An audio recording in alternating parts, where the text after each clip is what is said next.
Trying to get by Benning. Darnell Nurse left it in the corner. Gets up center. Perry scores! Corey Perry! Ilya able to shake away from Solani. It's given away to Solani. Around in front. Score! Teemu Solani with the steal. Perry in the face. 1-1. Score! On the board! Paul Perreault!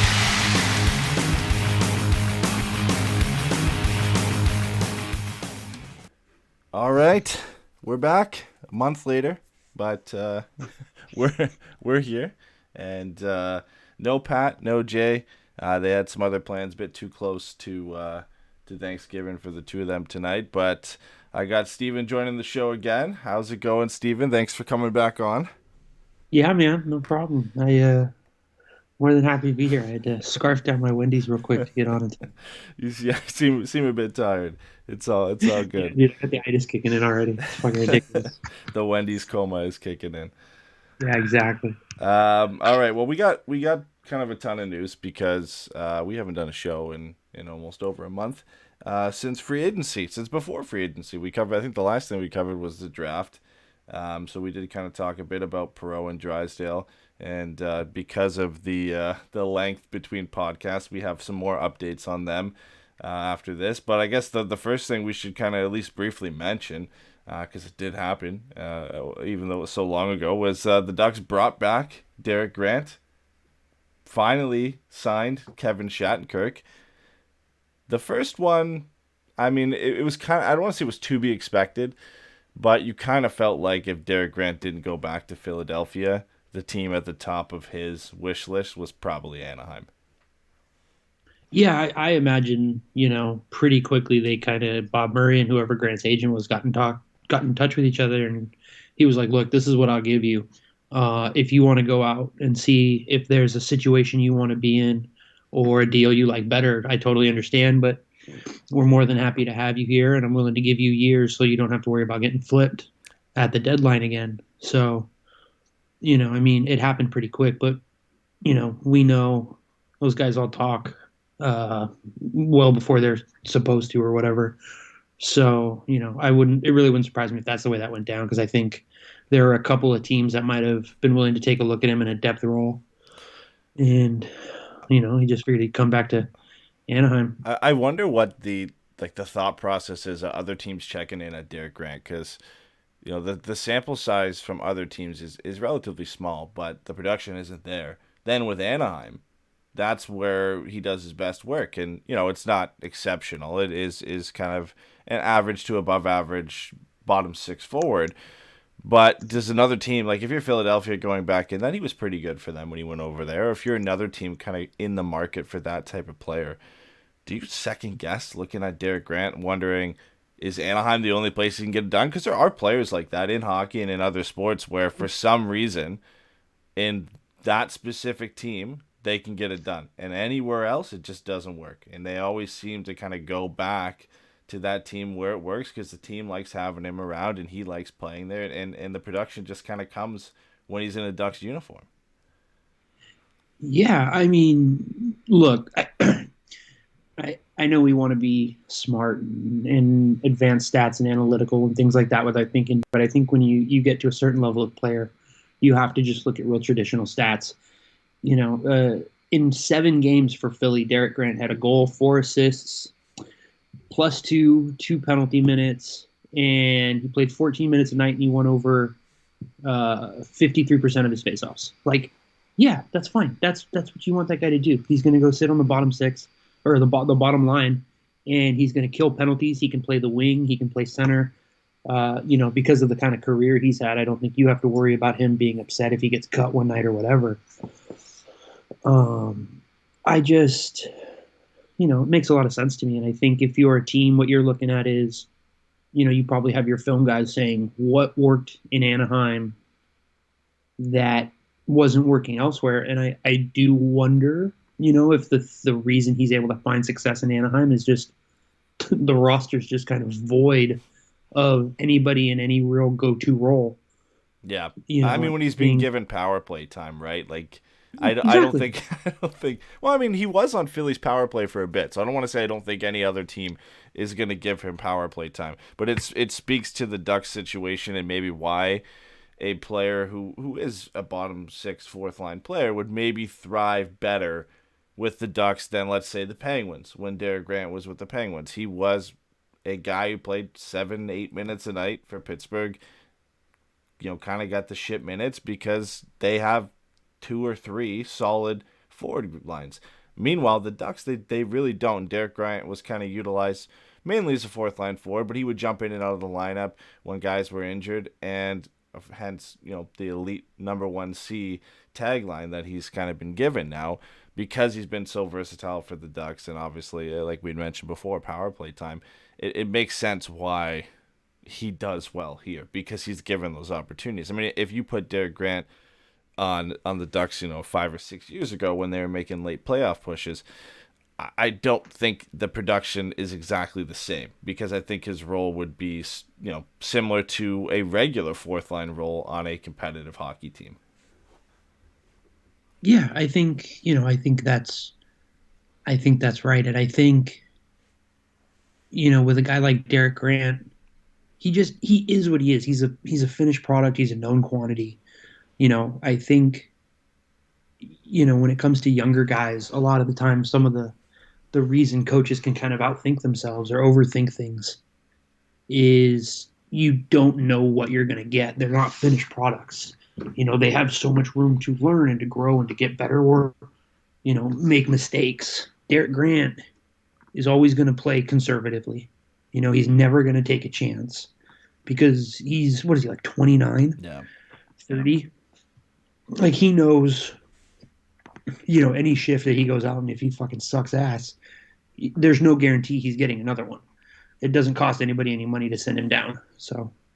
Yeah, exactly, and he knows his role, and I think it's a fit. The obvious interesting one in the big headline of free agency for the Ducks was finally being able to land Kevin Shattenkirk a year after they were, I guess, at least publicly courting him, right? When he decided to go to Tampa Bay, which was clearly a good decision for him. He walked away a Stanley Cup champion, so kudos to him for making the right decision at that time, and then he cashes in on a 3-year, $3.9 million contract with the Ducks.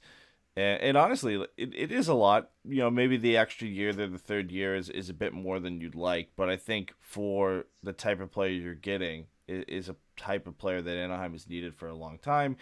They thought they had it with Brandon Montour. They thought they had it and kind of had it with Sami Vatanen.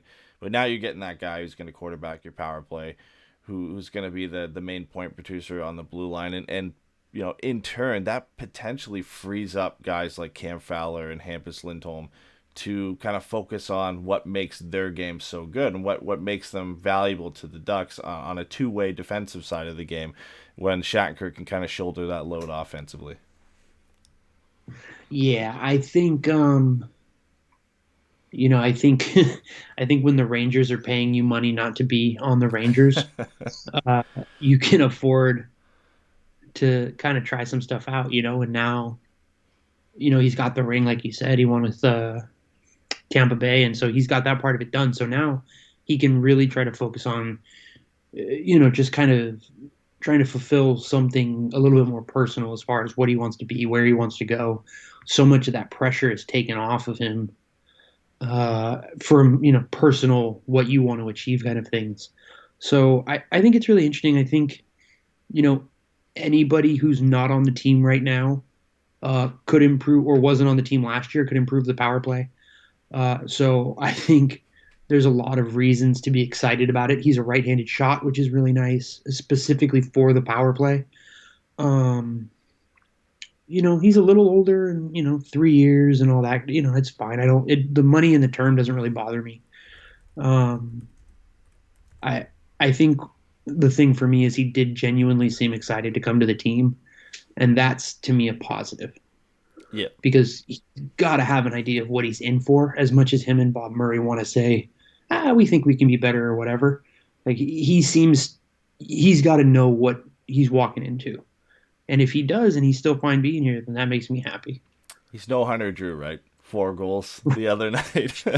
Look, how many of us can say that we're honestly Hunter Drew? That guy, I would dive into an hour podcast about Hunter Drew just because his game is unreal, and I still can't believe he put up 4 goals in any league. I don't care where he's playing. I don't care if he's playing against kids. I'm surprised he put up 4 goals. And I still think, by the way, he's leading that team in penalty minutes and managed to put up 4 goals. So him, Drysdale, and Kevin Shattenkirk could be the future right-handed offensive defenseman for the Ducks. Oh, still my heart. Oh, At my least goodness. in the final year, maybe, of Shattenkirk's contract. Dude, he's just, it's so stupid. But, like, I just like guys who are jerks. Like, he's just a jerk. And he's just, he's never going to be your best player or whatever. He's not a first pairing guy. But he's just like, oh, yeah, we have this guy on our third pair who, like, doesn't seem to have a problem punching people in the face. And we appreciate that. It's like, yeah, I like cross checks. They're very fun for me. So, having a guy like Hunter Drew in the system is always just going to make me a little happy just to know that he's there. Yeah. Yeah, I mean, you can never not use a guy like that. Like, if he can play solid defense at the NHL level, I think he'll see games for the Ducks. Like, Yeah. and like, it's nice to see his offensive game rounding out. I mean, this is probably an outlier. Like, I don't expect him to score 2, 3, 4 goals a night that many times throughout his career. I mean, this could be the only time that he ever reaches that mark, but it is nice to see him kind of developing and kind of moving past what we saw when he was playing in junior, where he was that guy. He was the guy that just beat people up. He got suspended a few times, led the QMJHL in penalty minutes, I think, for a couple seasons. So, I mean, hey, like the Ducks had a focus going into this draft. Drysdale was kind of the pinnacle of that, but right shot defensemen were few and far between before they went into the draft, and they came out of it with, I think, 4. It was Timo Nickel, Ian Moore, Jamie Drysdale, and I believe there's another. It might have been just those 3, but there was clearly a focus there. And you look at the 2 top picks from that draft with Jacob Perreault and Jamie Drysdale both signed to their ELCs. We'll focus on Drysdale because we were just kind of chatting about him a bit. What do you think his kind of projected timeline is for the Ducks? I mean, obviously, he was at World Junior Camp for Canada, was projected to go back to the OHL this year. He's got a little bit more to work on, but you think he's ready sooner rather than later? So this is going to be kind of a cop-out answer, but I feel like, it kind of there's kind of two main factors that are going to go into it, which is how ready is he and how much does the team need him, right? There's a point where the team needs him and he's not ready and he comes up anyways. He's ready and the team doesn't need him and he stays down. And then there are the other two where he is ready and he comes up and he looks good. I don't know. He seems to be a skill game, and he just turned 18, something like that. Yeah. So he's got a decent shot to put a little bit of weight on. And, if he can put on 10 or 15 pounds by next season, I think he's got a chance to make it out of camp and at least get to that 10-game mark. But, I wouldn't expect him until, I guess, what would be the start of the 3rd season from now. Yeah. But if it was on the team next year or, I guess, the end of this year, it wouldn't surprise me because there's nothing about his game that is going to require him. It's just going to be about how well he can handle the physicality. Yeah. He's not a big guy, but he skates well and he has all the puck skills, obviously. That's why they drafted him. So if they think that they can bring him up and put him in a place where, he's playing second power play minutes and, a little bit less at 5-on-5, and they're just kind of sheltering him and allowing him to learn the game, it wouldn't surprise me if he's up, plays the last 10 games of the season. Part of me would think in normal circumstances, without a pandemic affecting the season, that this season Drysdale would have been currently playing in the OHL with Erie, would have spent the whole season there, went through playoffs, and then similar to what Max Jones did is come over for the Gulls playoff run, play a few games there, get some, professional playoff hockey under your belt, and then head into the 2021-22 season and maybe get that 9-game look at the NHL level before you burn a year off the ELC, see if he's ready, even if he looks good. Just get him that experience, get him those 9 games, send him back for his final year of eligibility in the OHL, and then ease him in to either the AHL or the NHL for 2022-2023. And part of me wants to believe that Shattenkirk was brought in strictly because they've learned their lesson from players like Cam Fowler, bringing him up too early and wanting to nurture him a little bit and spend the right amount of time in the OHL and then make that move to the AHL and kind of do things the right way. I don't know if that's what they were thinking in bringing in Kevin Shattenkirk. It's probably a two-sided sword there. Obviously, they needed a player of Shattenkirk's, style and quality to come into the roster now. But it also eases the pressure on management and Drysdale to say, hey, we don't have to put this guy in right now. Like, we have a guy who, what we would hope Drysdale could be at the lowest level, is a player like Kevin Shattenkirk. And we can have him for the next 3 years and kind of ease Drysdale into the lineup. Yeah, I think, it's interesting. I think if it was just Shattenkirk, I would be more skeptical of that. But I think signing Cody Curran, extending Juice, Larson, and Gooley kind of leads to that, because all 4 of those guys are lefties, but pretty much all of them can play the right-hand side.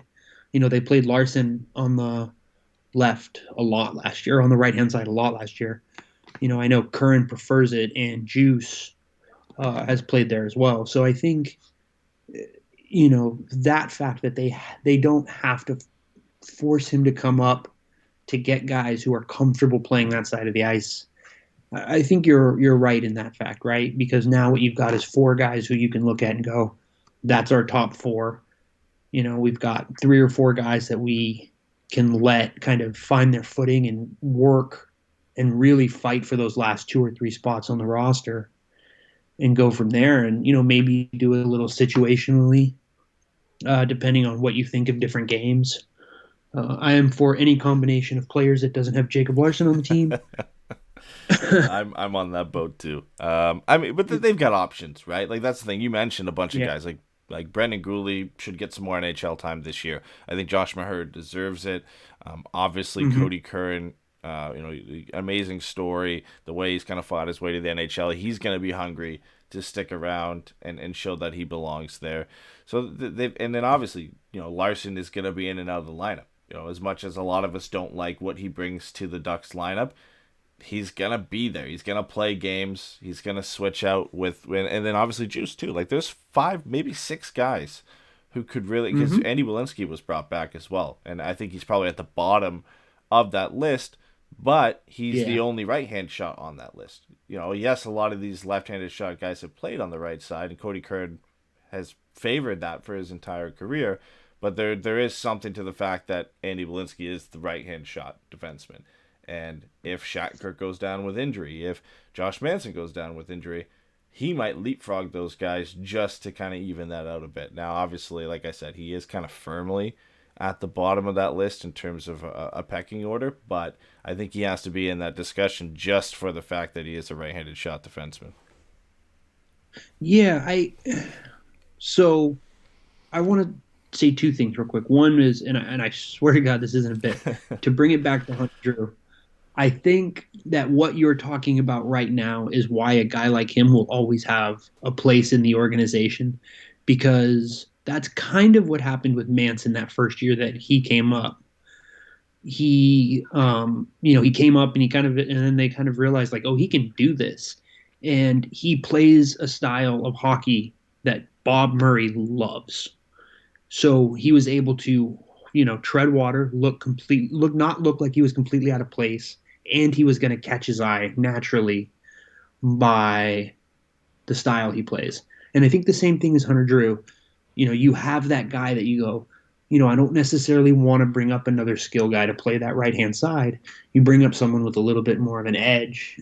Ducks fans, Brian Allen, was it Clayton Stoner, Kevin Mark Bieksa. Fistrip, Kevin Bieksa, Sheldon Sore. Like you can go through the list of guys that were specifically brought in because they will cross-check you. That's always going to be a thing. And then I think the other thing that was really interesting is you mentioned Max Jones, and I think Max Jones and Jamie Drysdale are kind of perfect ways to compare because they're kind of exact opposites. Jamie Drysdale, everything above the head, the shoulders, is fine. He can think the game, he can read the game, he has all the puck skills that he needs. What it's going to be about is him getting to a point where he is physically able to play with grown men. Max Jones was the other way. Everything above the shoulders was the problem. The first time I really ever heard about Max Jones, was he was getting suspended for cross-checking a guy in the teeth. And you watch him play. Even back then, you see that he's a man amongst boys. Like he's one of those guys that filled out very early. He always had a physical advantage, and he was able to use that to his advantage. And he's taken a little bit longer to get to the Ducks in a consistent way because he had to mature. He had to emotionally grow and learn what it was going to take for him to be an NHLer. And so I do think it's really interesting that you brought him up because him and Jamie Drysdale couldn't be more different in their prospect status when they were drafted. Yeah, and the Ducks don't have too many players like Max Jones in terms of a physically commanding player who needs to figure out the offensive side of things and how to adapt his game to the NHL level. The Ducks have been drafting a lot of skilled players who maybe need to fill out. I mean, you look at Jacob Perreault. I think he's not small by any means. He's 5'11". He's a bit more of a stocky 5'11" than someone like Trevor Zegras is. But they've been going for that skill player pretty much with all their top draft picks when they've been looking at forward since Max Jones. I think Sam Colangelo was the only kind of shift from that status quo that they've been having. And I think you look at the NHL today versus what it was when the Ducks were kind of at their heyday back in, like I said, 5 or 6 years ago, where they were pushing to the Western Conference Final. They had about 7 or 8 guys who could do that and were physically commanding, and they were just a tough, grinding team to play against. Nowadays, you just need a couple of those guys. You look at what Tampa paid to bring in guys like Blake Coleman and Barclay Goodrow. And the Ducks are kind of strategically drafting these certain guys that they think are going to be able to fit in and play those roles at some point down the road. And I think having a player like Max Jones and a player like Sam Colangelo, who clearly they are skilled players, but just adapting that to the NHL level is going to maybe take a little bit longer than, say, somebody like Jamie Drysdale or Jacob Perreault or Trevor Zegras, but they'll get it eventually. And you can sprinkle those guys throughout your lineup, and you've got these two physically commanding guys. I think Jones is like 6'2", 220. Sam Colangelo already is 6'2", pushing 200 at 18 years old. And then combine that with the offensive skill they have, and once they adapt, those are going to be two valuable pieces of your lineup that surround this skill core that the Ducks are starting to build that obviously begins with Trevor Zegras and Jamie Drysdale. Yeah, the thing I think that's interesting about, like you go back 5 or 6 years and you're looking at a team with, guys like Matt Bolesky and Pat Maroon, and they were top 6, top 9 guys for the Ducks at the time because they were looking for guys. And now those are kind of, the best version of Matt Bolesky. And as we saw 2 years in a row now with Pat Maroon, like those are perfect fourth line guys. They're going to go out there, they're going to bang bodies. And they also are going to be able to capitalize on mistakes by the other team and put the puck in the back of the net. I think Colangelo is interesting because, he did really well last year in the USHL as far as producing. I wonder if he's going to be a guy who competes for, basically competes for the Cy Young, like where I don't know how many people are familiar with the idea, but I remember hearing it a year or two ago about the hockey Cy Young, where it's basically a bunch of goals and no assists. I think this year it was like Acciari in Florida. He had 14 goals and like 2 assists. And, and I think Sam Colangelo's got a chance to do that, put him on the second power play unit and just kind of let him sit in the slot and really just rip him home. And he's got the body, so he's going to be able to get to rebounds and keep guys on his back and things like that. So, but I think you're right. I think what they've been trying to do, and I think in a lot of ways, Sam Steele really started that whole thing when they made the conscious choice to take an undersized mental player in Sam Steele. That was really them being like, we got to bring in guys who can play. We got to stop getting guys who we know can withstand the physical rigors of the game. They've just missed on a couple of guys. Yeah. And so it'll be about, if they can get any of these guys from the last year or two to hit. I just don't think they're comfortable taking those big guys early anymore, right? Like they seem to be comfortable taking these bigger guys either in the second round or with a second first-round pick. So Max Jones was one of those players where he was taken when they had 2 first-round picks. Sam Colangelo taken in the second round. Maxime Comtois taken with the second of 2 second-round picks. Like these are where they're kind of targeting these guys now, probably after failing at number 10 and taking Nick Ritchie and seeing at what you kind of missed out on and where the game has kind of transitioned to at this point, that these guys are kind of found later on. And you kind of need to look past that physical side now and make sure that they do have the skills to kind of put it all together at the NHL level, because you really can't just be big anymore in the NHL and that's it. Like you need, Max Jones can skate.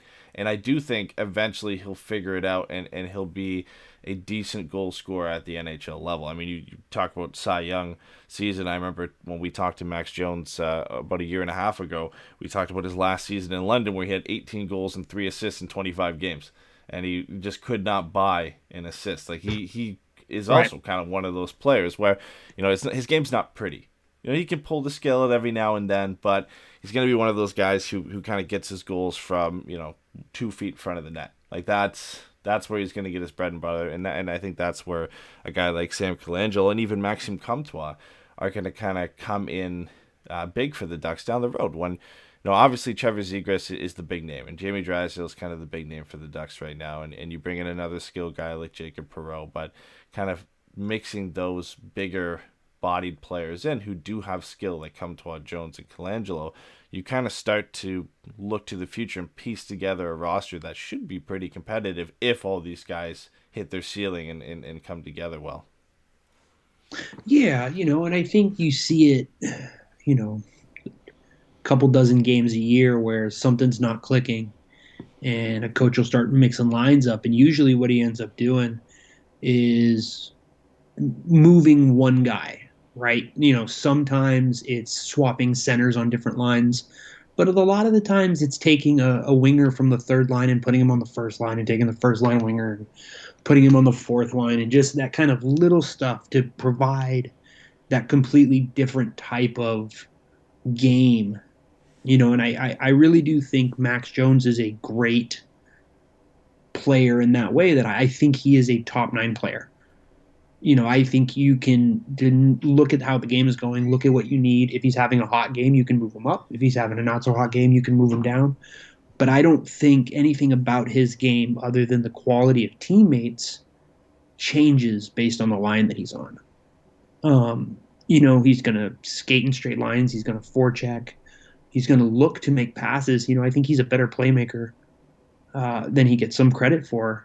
There's moments where you see creativity, kind of he has it. He's got a little bit of that, and so you play him with, a Getzlaf or a Zegras or even a Steele and a Raquel. Like you got a chance to get lucky one night and get some stuff out of it, but he's not a guy that you're looking at the beginning of the year and going, that's 20 goals. Yep.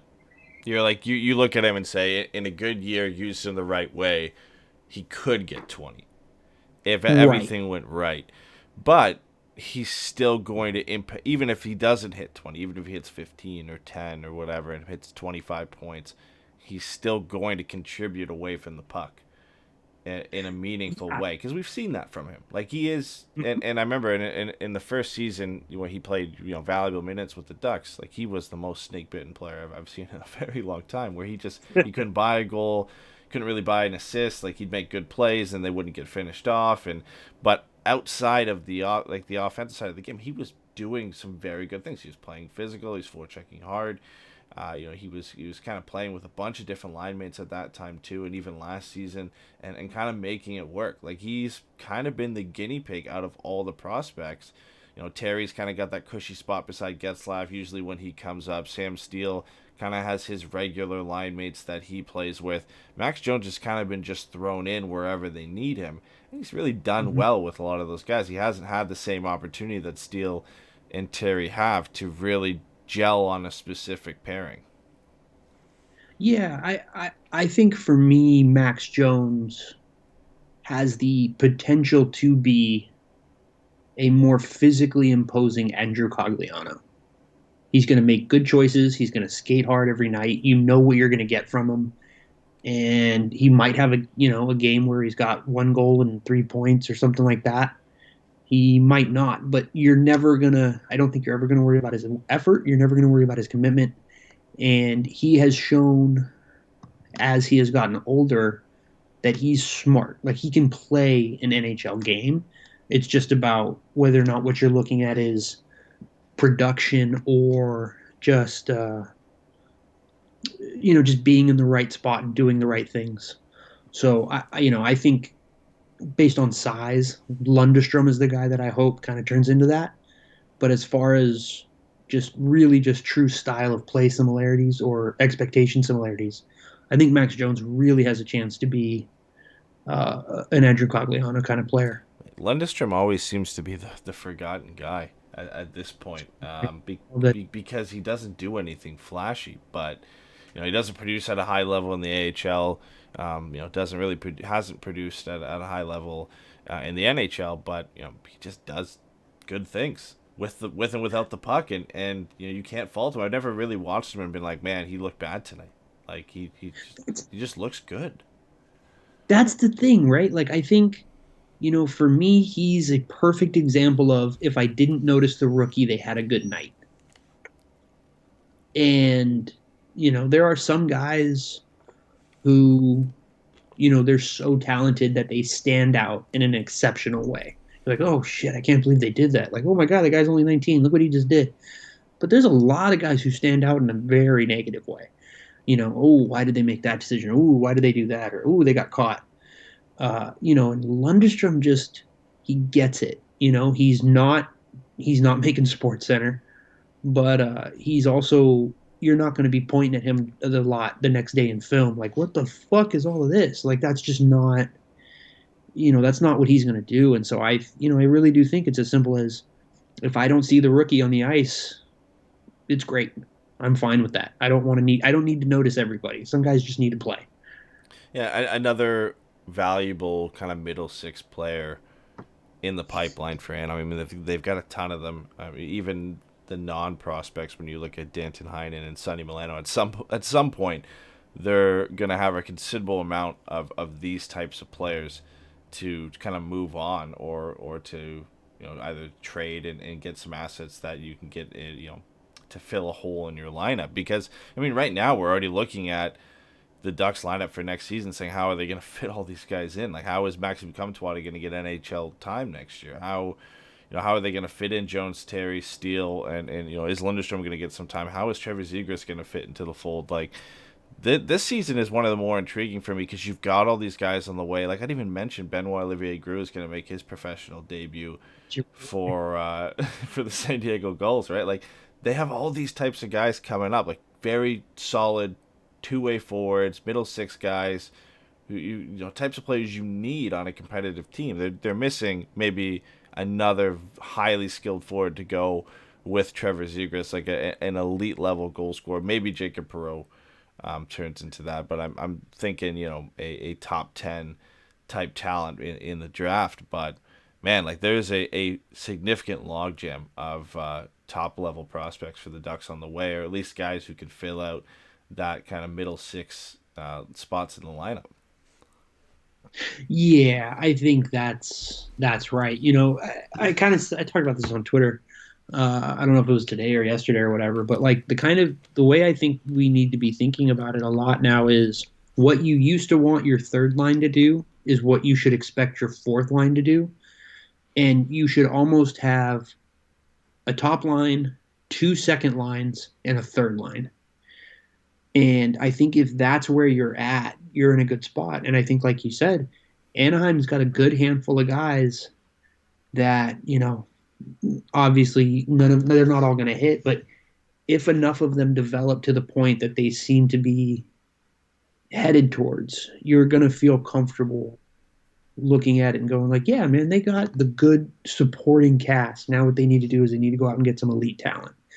And, you can, maybe that's Drysdale and Dostal, right? Maybe you have a top 10 goalie and a top 10 defenseman and Trevor Zegras, who's, top 10 center or something like that.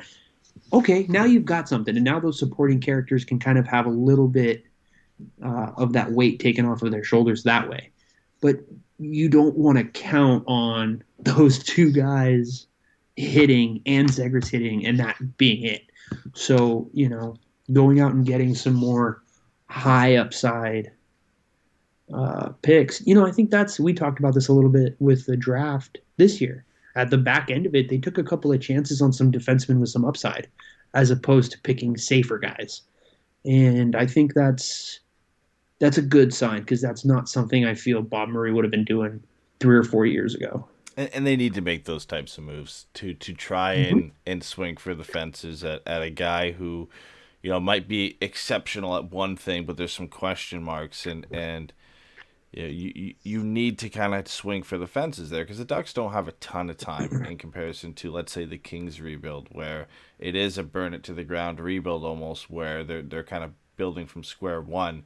They haven't traded Doughty or Kopitar yet, but you look at the core they're building, it's around those young players, and when they finally make it to the NHL level and about 3 or 4 years down the road. For the Ducks, a lot of their core are, in their late 20s. When you look at Raquel and Lindholm and Fowler, and I know Shattenkirk, I don't think is really a part of that, because he'll be gone in 3 years anyway. But, John Gibson kind of goes into that fold as well, where they don't have 5 or 6 years to continue to build these pieces and add to it and kind of be competitive in 7 years.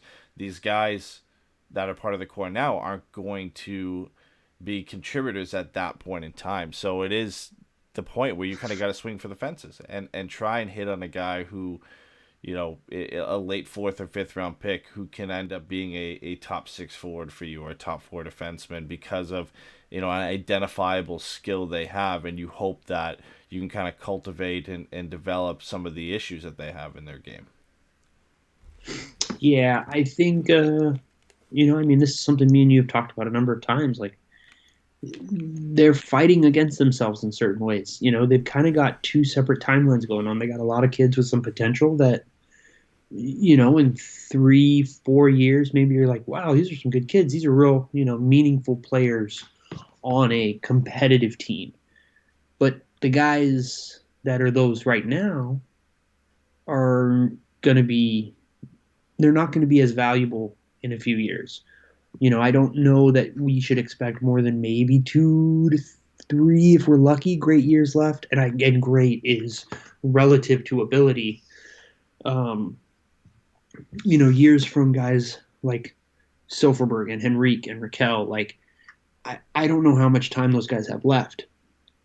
They really got to think very hard in Anaheim about what it is that they want to do and where they want to be over the next 3 or 4 years. I understand that Bob Murray doesn't want to burn it all to the ground, and that's fine, but like, some of these guys are doing you more harm than good by being on the team.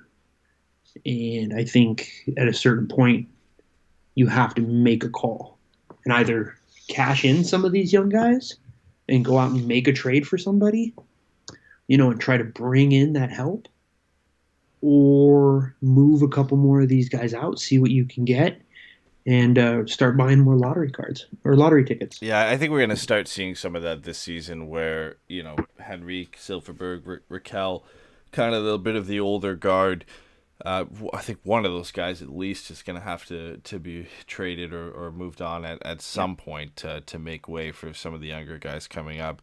One guy that Coach Blood in our chat brought up, I didn't even mention when we were talking about defensemen, is Henry Thrun. Like another bit of a swing for the fences, but they got him, I believe, in the third or fourth round in the same draft as Trevor Zegras. And a guy who probably should have been at least a second round pick, if not higher.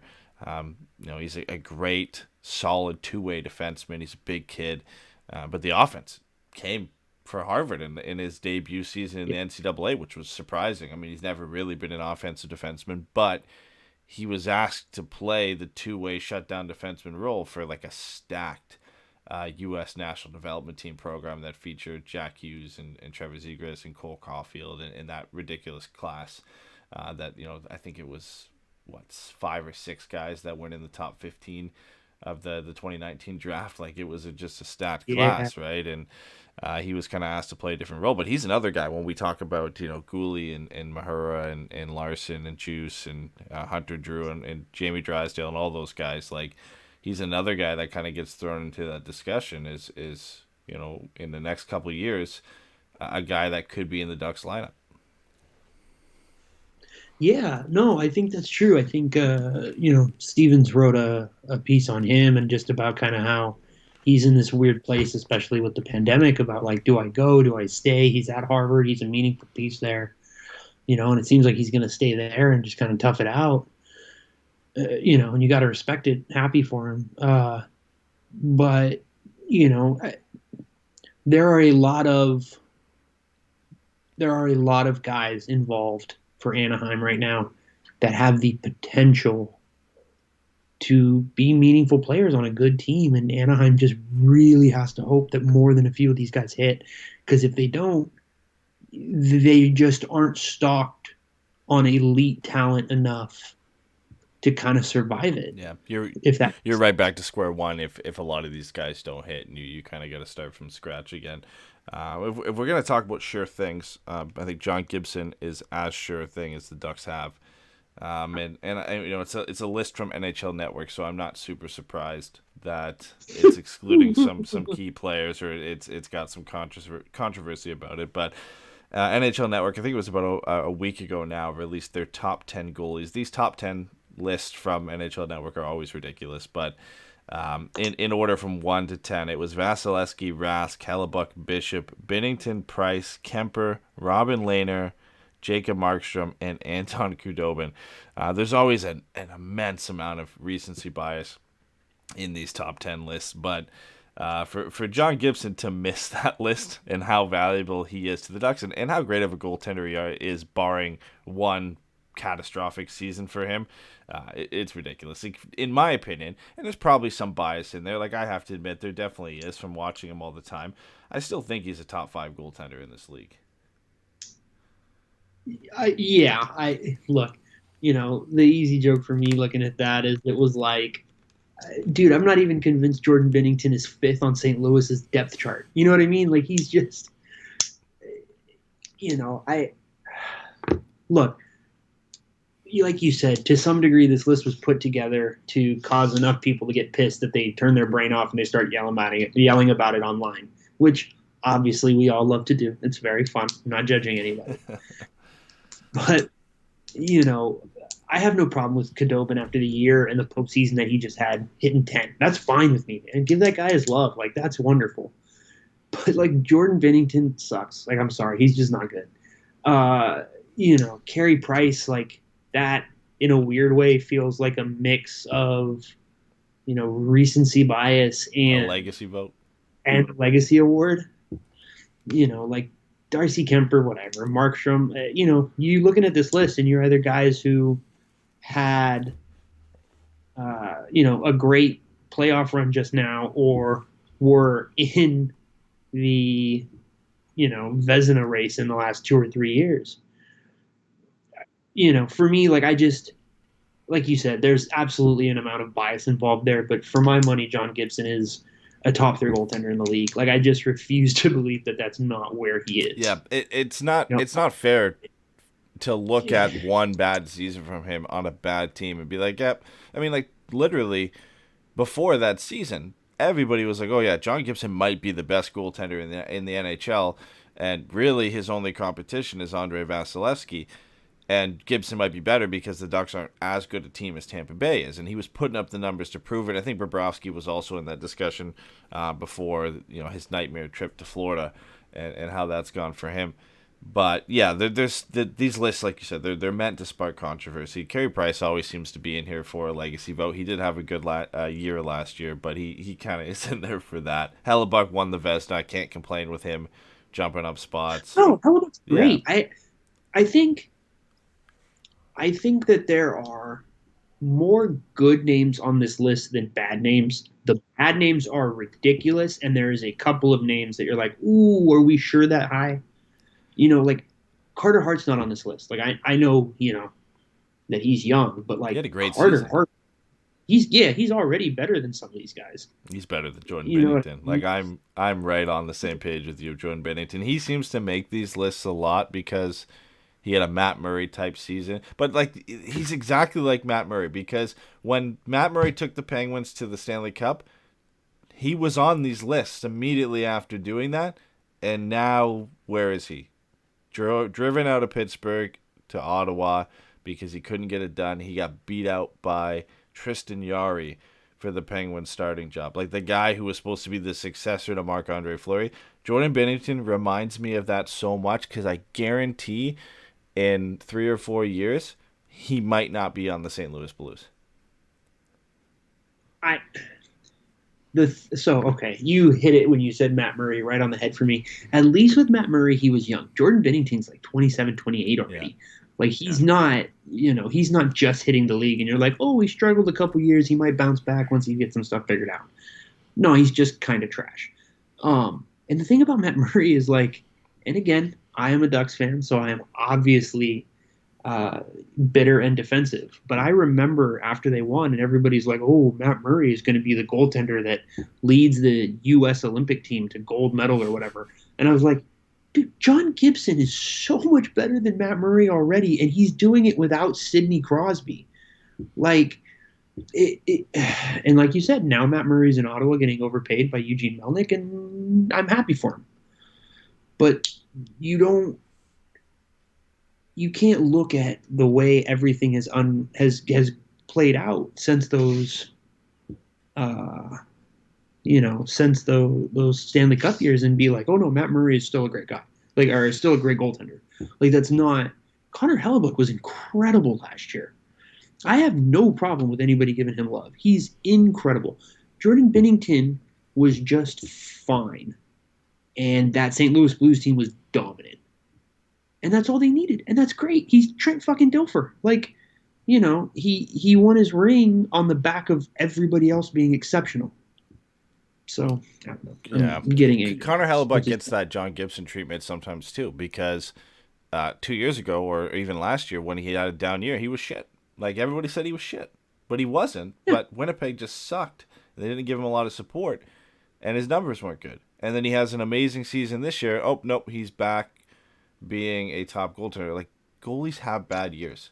Like, I don't understand when a player has a bad year, it's easier for people to chalk that up as, oh, he just had a bad year, he's going to rebound next year.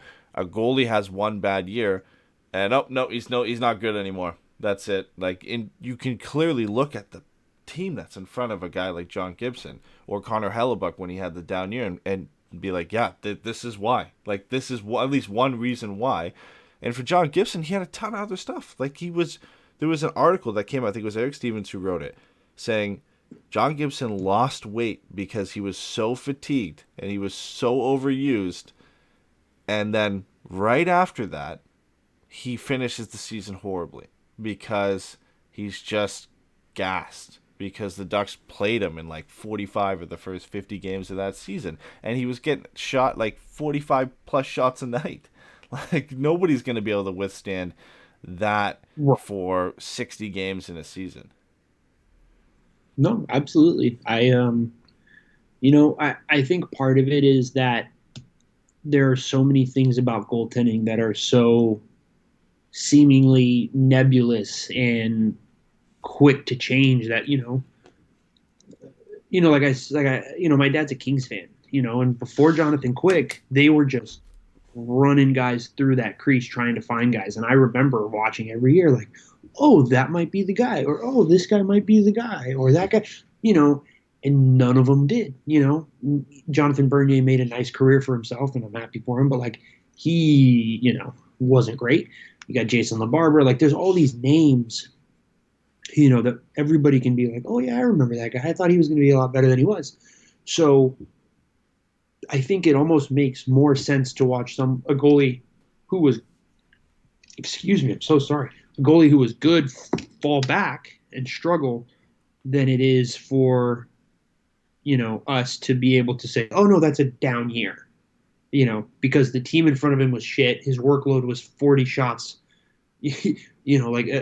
incredible, like just great shots, 40 chances a night. It's just like, we don't know how to do it. And I think goalies obviously play the whole game. And so just there's an overwhelming amount of mental evidence that you see as far as watching them struggle or watching them underperform. And so the next year rolls around and you're like, oh, I don't know. Whereas like with a forward, you're like, he gets a couple of bounces, 4 or 5 more goals early in the season. He catches a run, whatever. Like you can talk yourself into things easier as far as luck and ruts are concerned than you can with a goalie. Yeah. One guy that we have to mention when we're talking about goalies who really hasn't struggled at all really over the last couple seasons has been Ducks prospect Lukas Dostal. Just absolutely dominating the Finnish Liga and not really getting the credit he deserves. Like I've seen since his season last year where he won goaltender, the best goaltender in the league award in the Finnish Liga, and then up until this year as well, where he's putting up insane numbers. I think he has like a 10-1 record, a 941 save percentage, and a 161 goals against average, which is just well above every goaltender in that league at this point. Plus, he's playing behind a team that's just allowing like 30, 40 shots a night. He's not getting enough credit. Like there is a ton of top 10 goalie lists and top NHL prospect lists where somehow he finds his way into the honorable mentions, not into the top 10, with goaltenders in that league who are ranked in the top 10 above him, which is insane. But he is a special prospect for me. I've been a huge fan of Lukas Dostal since the Ducks took him. He was the number 1 ranked European goaltender when they took him, and he was like the 4th European goaltender to go in that draft for some reason. And he's just proven people wrong since the Ducks took him. And he's on his way to Anaheim. Ducks, don't want to say terminated the loan, but they exercised their right to bring him back from his loan with the Eels in the Finnish Liga. And he's coming to Anaheim for training camp. And he'll be making, hopefully, his North American debut, whether that's with the Gulls or with the Ducks, come January or February. Yeah, man, it's exciting. I think it's hard to look at the team struggle through John Gibson's great years and not have this kind of sense of impending dread that by the time the team in front of him figures it out, John Gibson is, he's going to be, he might be 30, but he's going to have the miles on him of like a 75-year-old man, and he's just going to be worn out. Like we saw it happen with Corey Schneider. Like these things happen. And so to know that, you've got a guy in the pipeline who looks like he has a chance to be the next guy is great. But also, it's nice to not have to need 40-year-old Ryan Miller to play 20 games a year. Stolarz is fine. Kevin Boyle moved on to, I think, Detroit. There's Eriksson Ek and all that. Like, there's guys that like, all right, yeah, maybe whatever. But, if Dostal can play a year in the AHL and show it, maybe he comes up and he's playing 15, 20 games a year as a rookie, and he's backing up John Gibson, and the two of them got a nice thing going, and you end up with what's the kid who backed up Holtby? Oh man. You know what I'm saying? That guy Yeah. can. Well, it'd be like it's another Freddie Gibson scenario, right? Where Yeah, except Freddie sucks. I don't want to. that sounds like a Freddie, topic for another day. fine contender. He is nowhere near as good as A, Toronto people pretend he is, or B, certain amounts of Ducks fans Yeah, want him to for be. sure. So, but I think it's good to have him, and like you said, the numbers are ridiculous, and you see a couple of the highlights, and you're just like, oh, like this kid's good. I don't even think he's that big. Isn't he only like Yeah, 6'1"? I think he might be 5'11". I'll have to double check that, but Yeah, he's not a but big it's guy. He's not like Rene. He's not like noticeably big. it's fun to watch somebody play that kind of goalie, because like I don't know how old you are actually. I realize that now, but like when I was growing up, like goalies weren't all big. Guys like Patrick Waugh were the exception, and so to watch some of these more old school guys who are just quick and moving around the crease, and they look like the crease is 4 times as big as they are. Like I love that stuff. I love that kind of hectic goaltending. And that's why it was so much fun for to watch Dominic Hasek, because he never looked like he knew what he was doing, but he was just always incredible. And you're just like, yeah, man, that's fun. And even early on in Gibby's career, he's bigger and it's a little different for him, but his athleticism made him fun. He wasn't good because he was boring.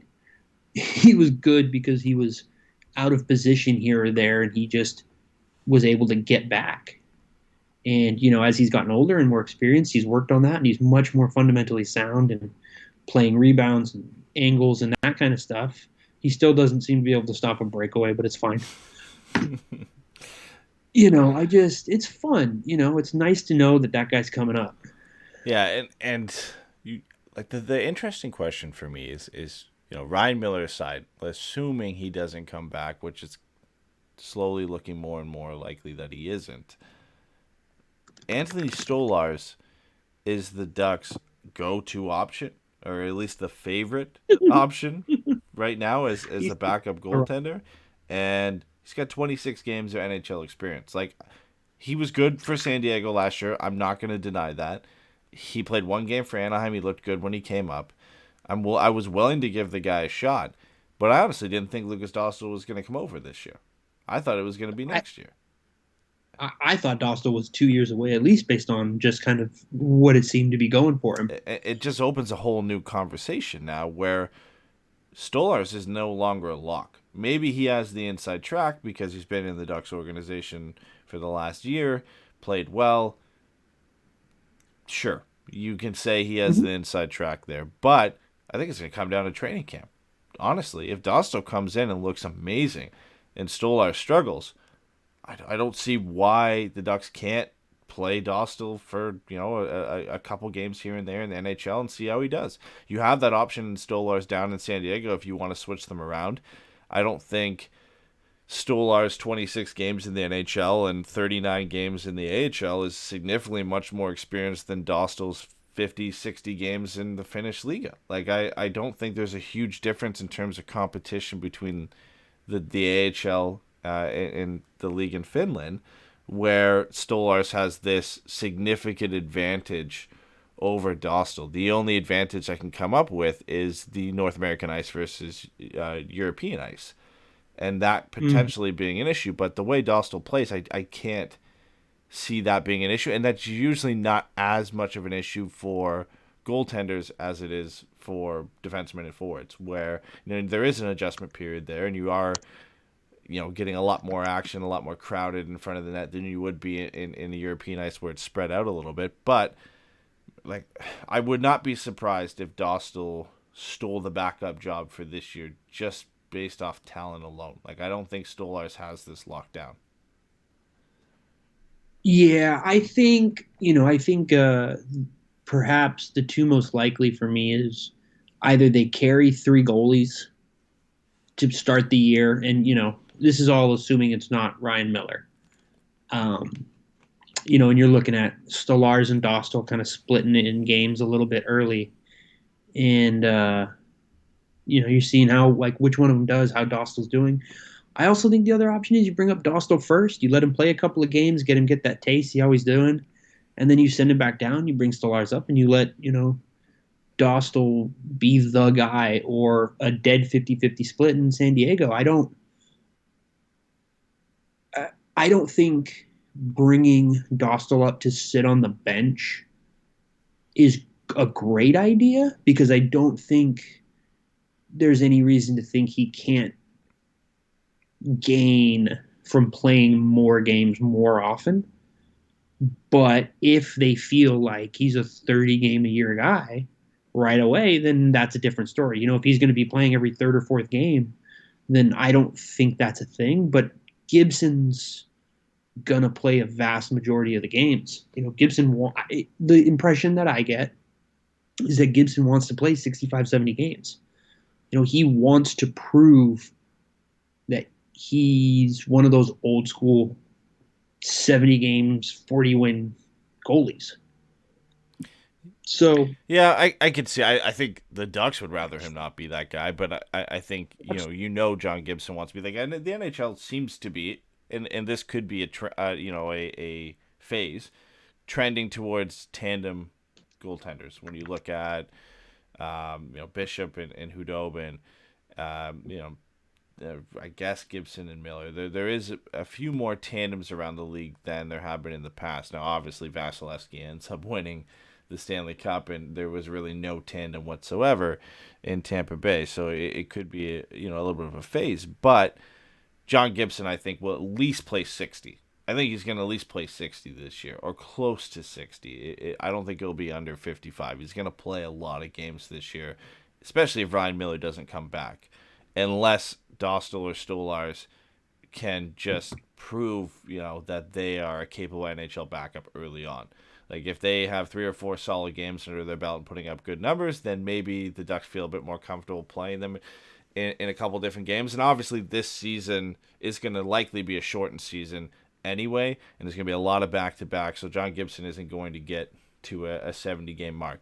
But I know what you mean. Like, in a regular season, I think he would have been aiming for that. Yeah. Joseph says in the chat, he says he doesn't think Dostal's coming up at all from San Diego. He's got to cook for another year before coming to the NHL. I just don't necessarily think you can say that yet. Like, I don't think it's... I don't want to say I don't think it's true, but I just don't think you can predict that yet, because if Ryan Miller was there, I'd say 100% they're going to play Dostal in the AHL. I mean, Dostal probably wouldn't even come over if Ryan Miller was already signed. I think they might have left him over in Finland. But I don't think you can say that Stolarz is significantly better than Lukas Dostal, because Stolarz has played a handful of games in the NHL and had one good AHL season last year.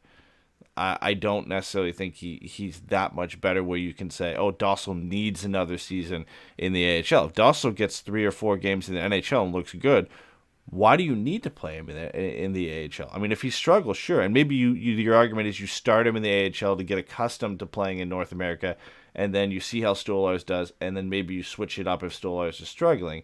I just can't see that argument that, nope, Dostal needs another season. He's going to stay in the AHL all year. Because I don't think the Ducks have the luxury to be like, yep, we're just going to play Stolarz, and if he's bad, he's bad. We're going to leave Dostal in San Diego all year.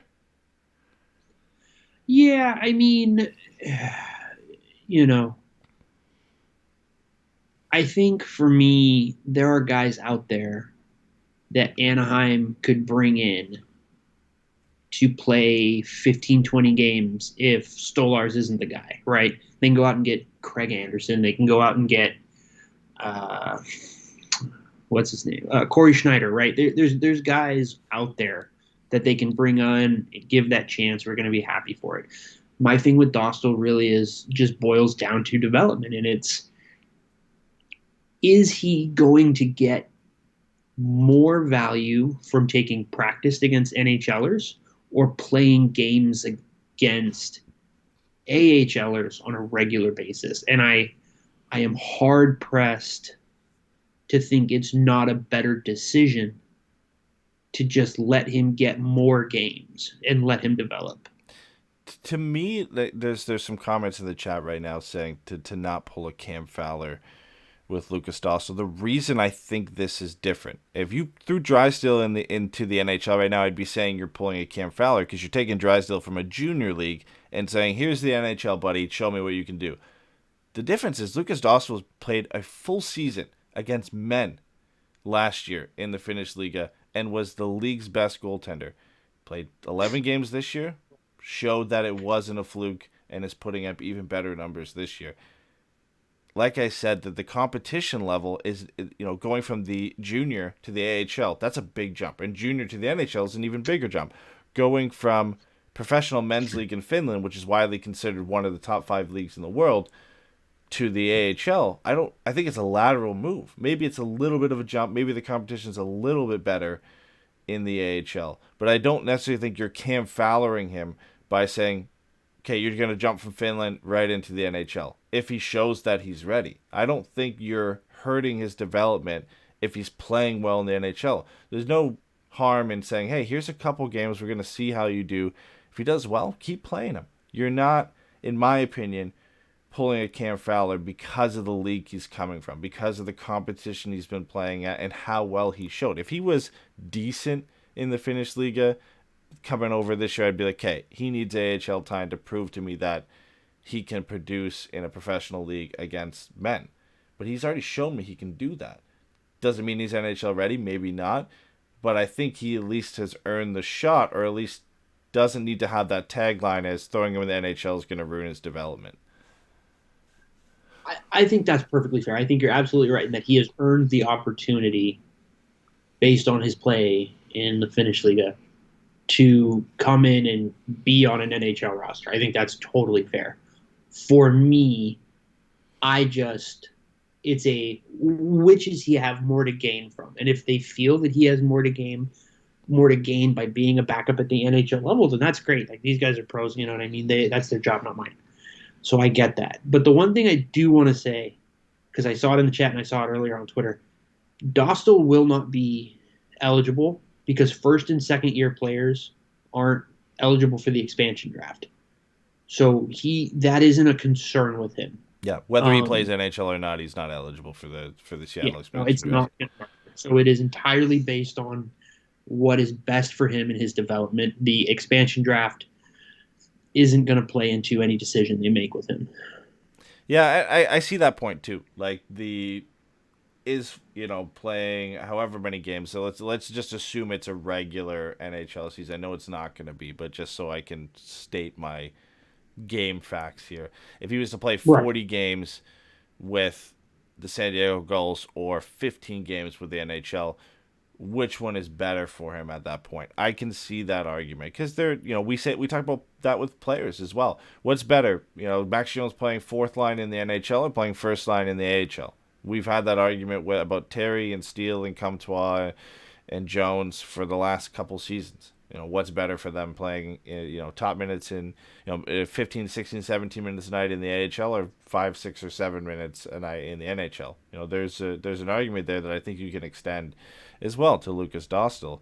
And for me, I think I have no issue starting him in the AHL. I actually think that's the best place for him to start and see how he does. Training camp aside, even if he is exceptional in training camp, I think he should, if he can be guaranteed the starting goaltender job with San Diego, I think him starting there is good. Seeing how he can adjust to North America, seeing how he does against AHL competition.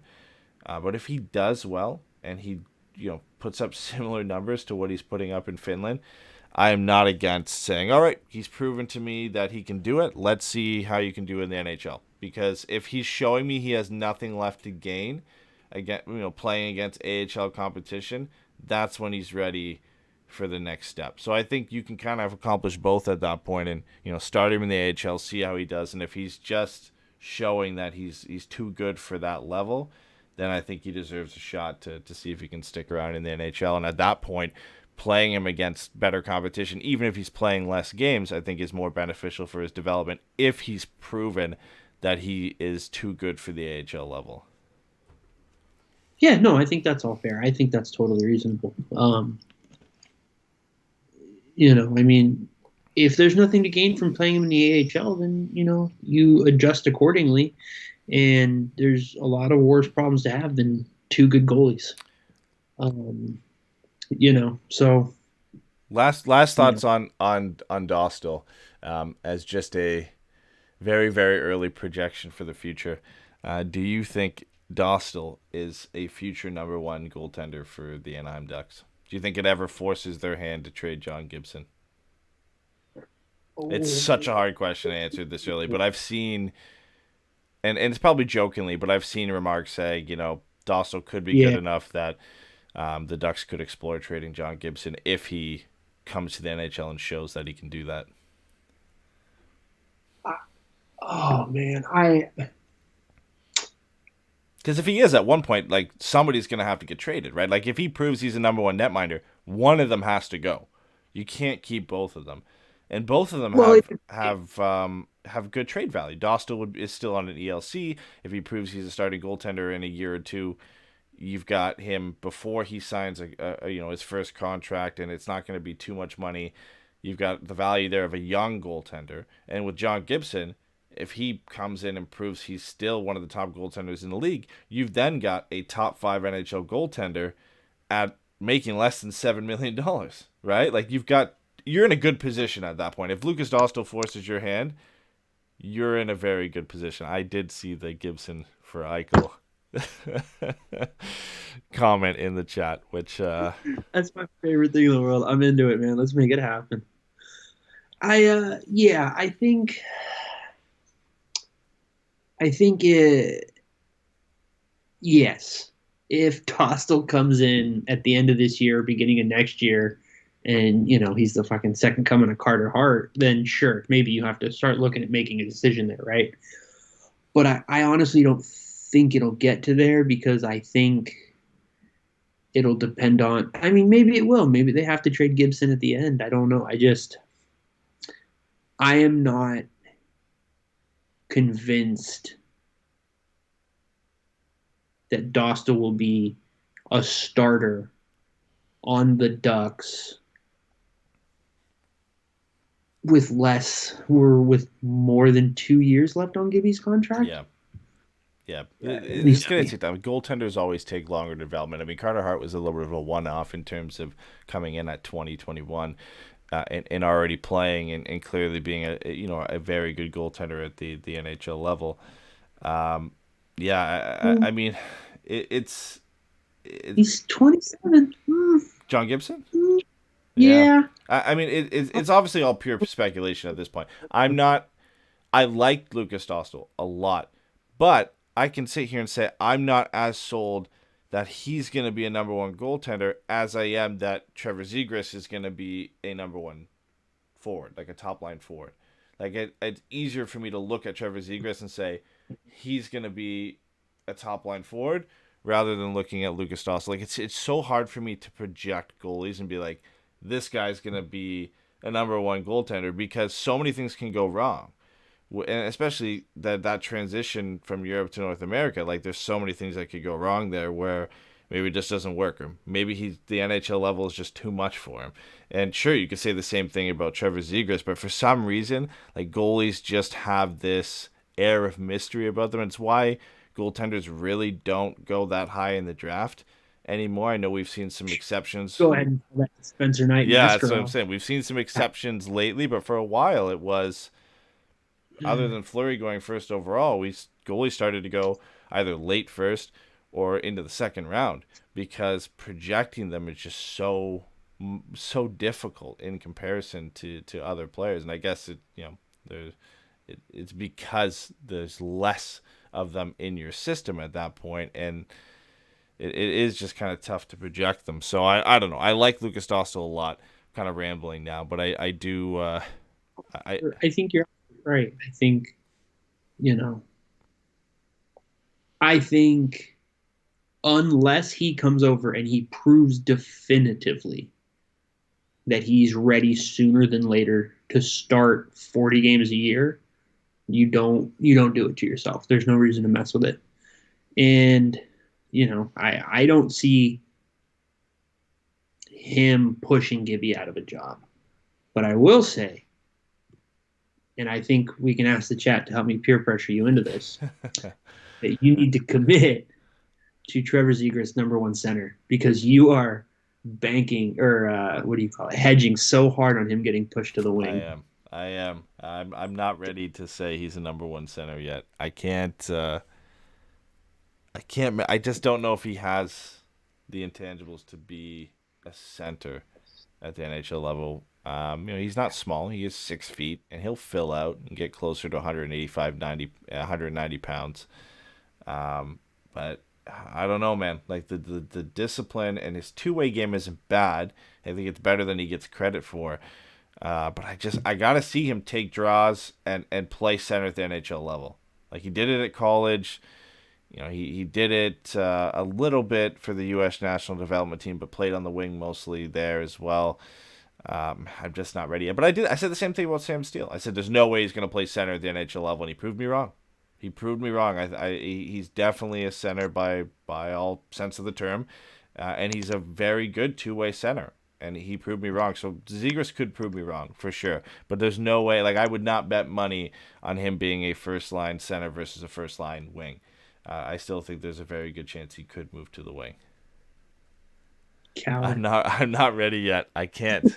This year this year he's gonna play professional hockey, and the Ducks do have a history of playing guys that they think could be centers at center. I mean, Lundestrom played I think 7 games after he got drafted, which is a huge surprise. Played it down the middle. Sam Steele down the middle. Rickard Rakell when he was drafted was a center.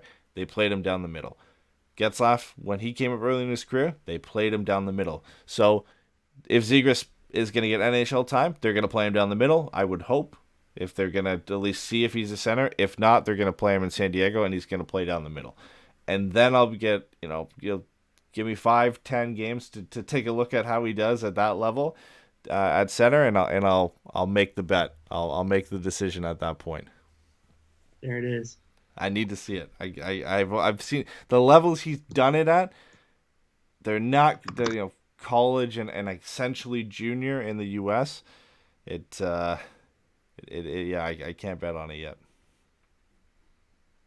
Yeah, I'm very excited just to see what Zegras is going to do, and I'm looking forward to whenever Perreault pops up and just having the opportunity to give Zegras a goal scorer. Yeah, because they kind of desperately need it at this point, right? There is no Alexander Holtz. We went with Jamie Drysdale, which you can't complain, but well, you can. I'm very good at complaining. We'll have to see. I've softened on that a bit because I do like Jamie Drysdale, but if I go back to draft day, I still wanted Alexander Holtz at that spot. Yeah. Yeah, it's very hard for me to not. There's no world where I think it's a bad pick, right? I think it was a very good pick.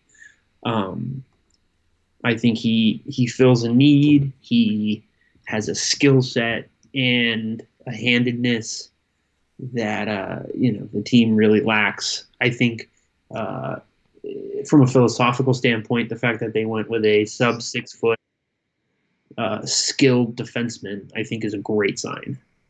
Because I don't get the impression from him that he's like Montour, and I think Montour was over 6 foot. Yep. No, he might have been 5'10", but Montour was nasty. Like he had that physicality to his game, and I don't get that impression from Drysdale. And so I think the fact that they were willing to do it is a great sign. But I definitely wanted Lucas Raymond. That was the guy. I haven't been this excited about a Ducks defenseman's offense potential since Shea Theodore. Looking at numbers that they produced at the junior level. Shea Theodore was clearly getting it done, and you felt like when he got here and figured it out, he was going to be a solid point producer, and he's proving he is. He's proving in Vegas that he can be a 40 to 50 point defenseman in a season, right? So I think he's going to get to that point at some point. So, Drysdale might have been not my pick at number 6 for this year's draft. I think Alexander Holtz would have been my guy, but you can't complain. When you look at what they've got in the draft when they've had a clear focus on right-handed defensemen. They went, Jamie Drysdale, Ian Moore, Timo Nickel, and then kind of went for the goal scorers with Jacob Perreault and Sam Colangelo as well. I think when you pair Drysdale with Perreault and with Colangelo as kind of a draft class, it makes it easier for me to be like, okay, I can buy into why they took Drysdale. We should all be happy that the Senators took Jake Sanderson at 5. That's what we should all be happy about. Is that because we've already seen the comments from Murray. If you haven't, to go back to Eric Stevens' articles from back around the draft, and there's some comments from Murray and Martin Madden in there where they had basically said if Drysdale went at 5 or 4 or 3 or whatever, Jake Sanderson was their guy. They were going defenseman with that pick no matter what. So I would, if we were sitting here today and discussing about the Ducks taking Jake Sanderson at 6, man, I would not be a happy camper. I still maintain that my greatest conspiracy theory, insane person idea was trading to get a second top 10 pick and taking both of them. Yeah. I still wish they picked up that second top 10 pick. I mean, we can say that as armchair GMs and be like, oh my God, it makes so much sense. The Ducks, just need to pick up another top 10, top 15 pick. They've got the assets to do it. There's teams who would probably be willing to move them. But then, of course, it doesn't materialize. But there was some good players that went in the top 15 that I felt like, the Ducks need to get up there and get these guys. Like Cole Perfetti went 12th, I think. Marco Rossi went 9th. Like, I don't know if any of those teams would have traded those picks, but... Lundell went 10? Who went 10? Lundell? Yes, Lundell 10? Went, I think, yeah, he went 10 to Florida. Perfetti went to Winnipeg. I don't think the Ducks could have used Askarov, but Askarov went to Nashville. Amirov went at 15 to Toronto. Like, there was some good players that you could have jumped up to that spot and moved maybe an asset like Adam Henrique or Josh Manson and some other rather picks or prospects to get to that spot. But I think they had mentioned they were looking at it, but it just didn't come together. And I guess it's tough to have those deals come together on draft day, but it's always a missed opportunity for me when you have the assets to move up. You're a team that's clearly in a rebuild, and you didn't get it done. Right, and the Kings came out and said they were trying to do the same thing. They were really trying to get another pick in the first round, and the deals that were getting put in front of them just weren't worth it. But of course, our GM is not so open as the Kings director of amateur scouting is, so we don't hear about deals that could have happened.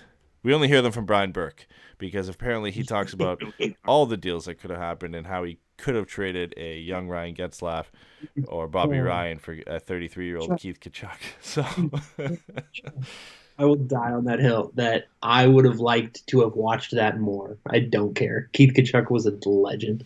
If it was young Bobby Ryan for 33-year-old Keith Tkachuk, like, now I could justify that. At the time, I probably wouldn't have, but like now, looking at how Bobby Ryan's career has gone after Anaheim, I'll justify that if it got the Ducks another cup. But I just, yeah, that's my thing. Is like I don't. It's purely an aesthetic choice. Like, I just like the way that Keith Tkachuk played hockey, and it just would have been more fun for me. It would have been a bad trade unless, they could have gotten a pick or something out of it that turned into somebody. I'm sure I can deep dive the St. Louis Blues draft history and find someone with a third pick that would have been great or something. But, I certainly understand not making the trade. But just if you tell me, we're going to take Keith Tkachuk and we're going to play him with a 21-year-old Ryan Getzlaf and Corey Perry, I'm like, yeah, no, I want that now. Yeah. Like, do that now. Add in Pronger, Niedermeyer, Timu, and exactly. Yeah, you're potentially not just winning the Cup in 2007, but before that and after that. Man. Just thinking about what could have been. I loved Keith Tkachuk, man. He's such a Like I love his sons. Like He would have been Matt Kachuk is perfect my for that favorite team. player in the league. Like this, just the way he played, like he would have fit seamlessly into Yeah. that team. Oh, I could go for Matthew Kachuk on the Ducks right now, even Brady, but I haven't seen enough of Brady. Like Brady looked really good last year, and like in fantasy hockey, he's all you could want. Like he shoots the puck a lot, he hits everything. yeah, he's the second or third best player on the Senators. Like somebody's got to score goals. Yeah, but man, like Matthew Kachuk, I've always been a big fan. I mean, obviously, he played for the London Knights.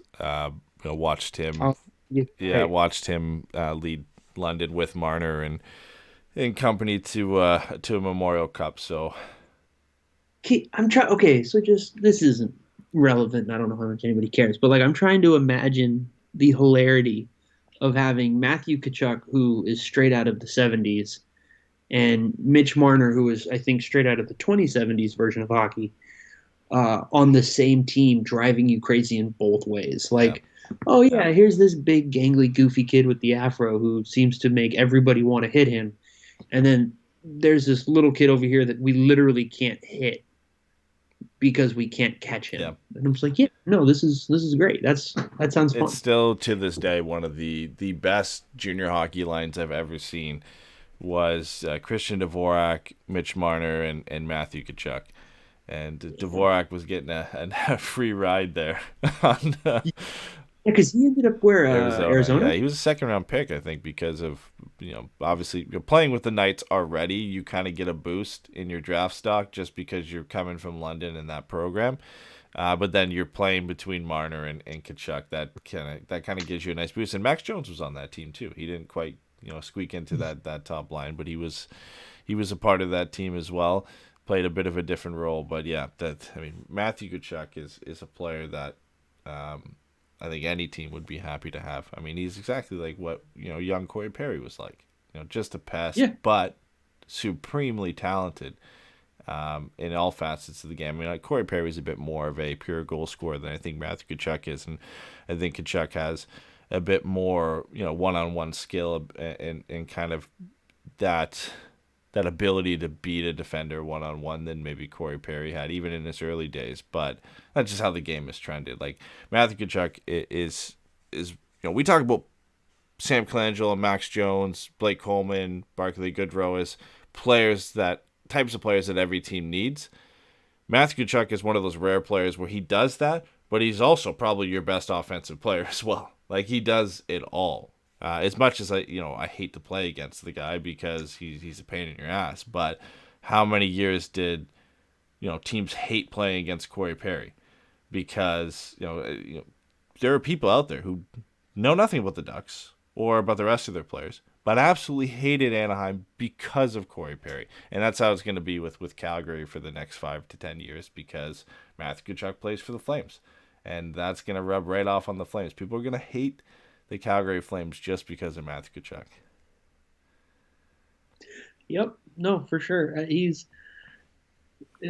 look, Jerome McGinley is my favorite player to never play for the Ducks, and to have someone like Matt Kachuk who not quite the same. Obviously, it's a little early to say that he's a comparable, but as far as that physical style of play, I think it's very cool to have those two guys because Jerome McGinley is the preeminent power forward of his generation, Mm-hmm. and Matthew Kachuk has a chance to be a very special, more modern version of that. Yeah.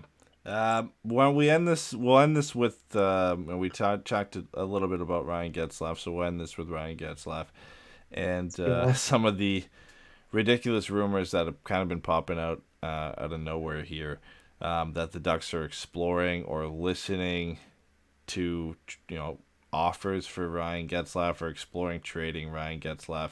Started, I think, back in, it's been going on for a while, but I believe like the core of these rumors started back in August. I think it was NHL trade rumors, which already right off the bat isn't really a credible source when you look at some of the credible source and verified sources out there. But they had heard apparently from a Western Conference source that the Ducks received calls from a trio of teams, one of them being Nashville, where it was thought that the Predators offered a package that included Ryan Johansson, prospect Frederick Allard, and at least one draft pick. Now, I don't know how true that is. I struggle to believe there's any substance behind that whatsoever, that Nashville would look at moving Ryan Johansson for Ryan Getzlaf, plus adding on top of that, which makes no sense at all. I don't get it. I don't think there's any validity to at least those rumors, but there could be something in that the Ducks maybe would be looking at trading Ryan Getzlaf, but I just can't get behind it too much. Yeah, I think, I mean, the idea of, like, look, I hate Ryan Johansson. Let's just put that out there. I can't stand that guy. But, like, the idea that you would trade Ryan Johansson, who's not yet 30, for 400-year-old Ryan Getzlaf, and then you would be the one to add a pick Yeah. and a prospect is hilarious. Like, I'm not sure that, the Allard kid isn't the source. Like, just get me, Yeah, get me out of Nashville.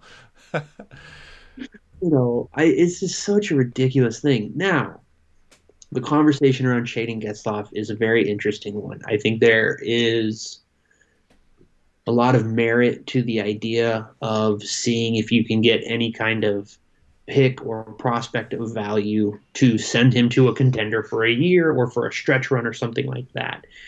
But ultimately, he makes a lot of money in a year where the cap is flat.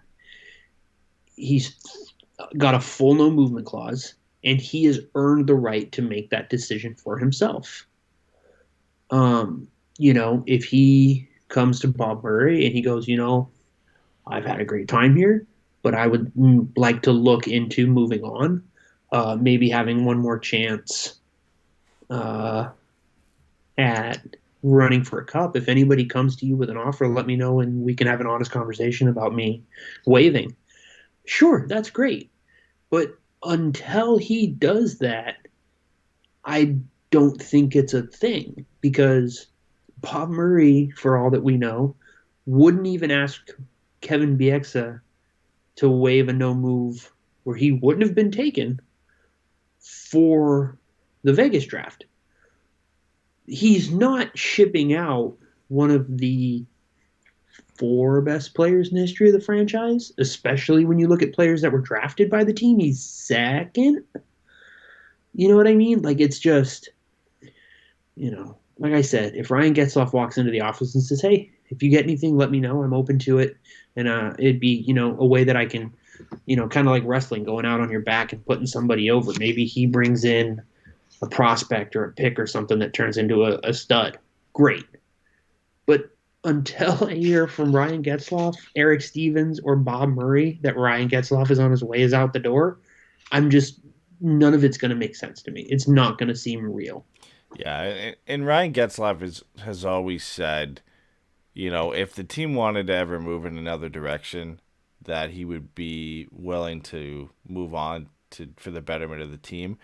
But also, what else are you going to say as the captain of the team, right? At that point in his career, like, he knows it's a possibility that could come up. And he's asked directly about, are you going to be a Duck for life, or are you going to, move on? I think it was directly right after Corey Perry got bought out too, so it was a tough question. But honestly, like I said, what else is he going to say?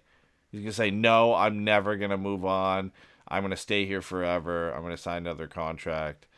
Like, that just doesn't really happen. Like, it's a scripted answer. Like, he was always going to be like, yeah, if they want me to move on, I'll do it for the team.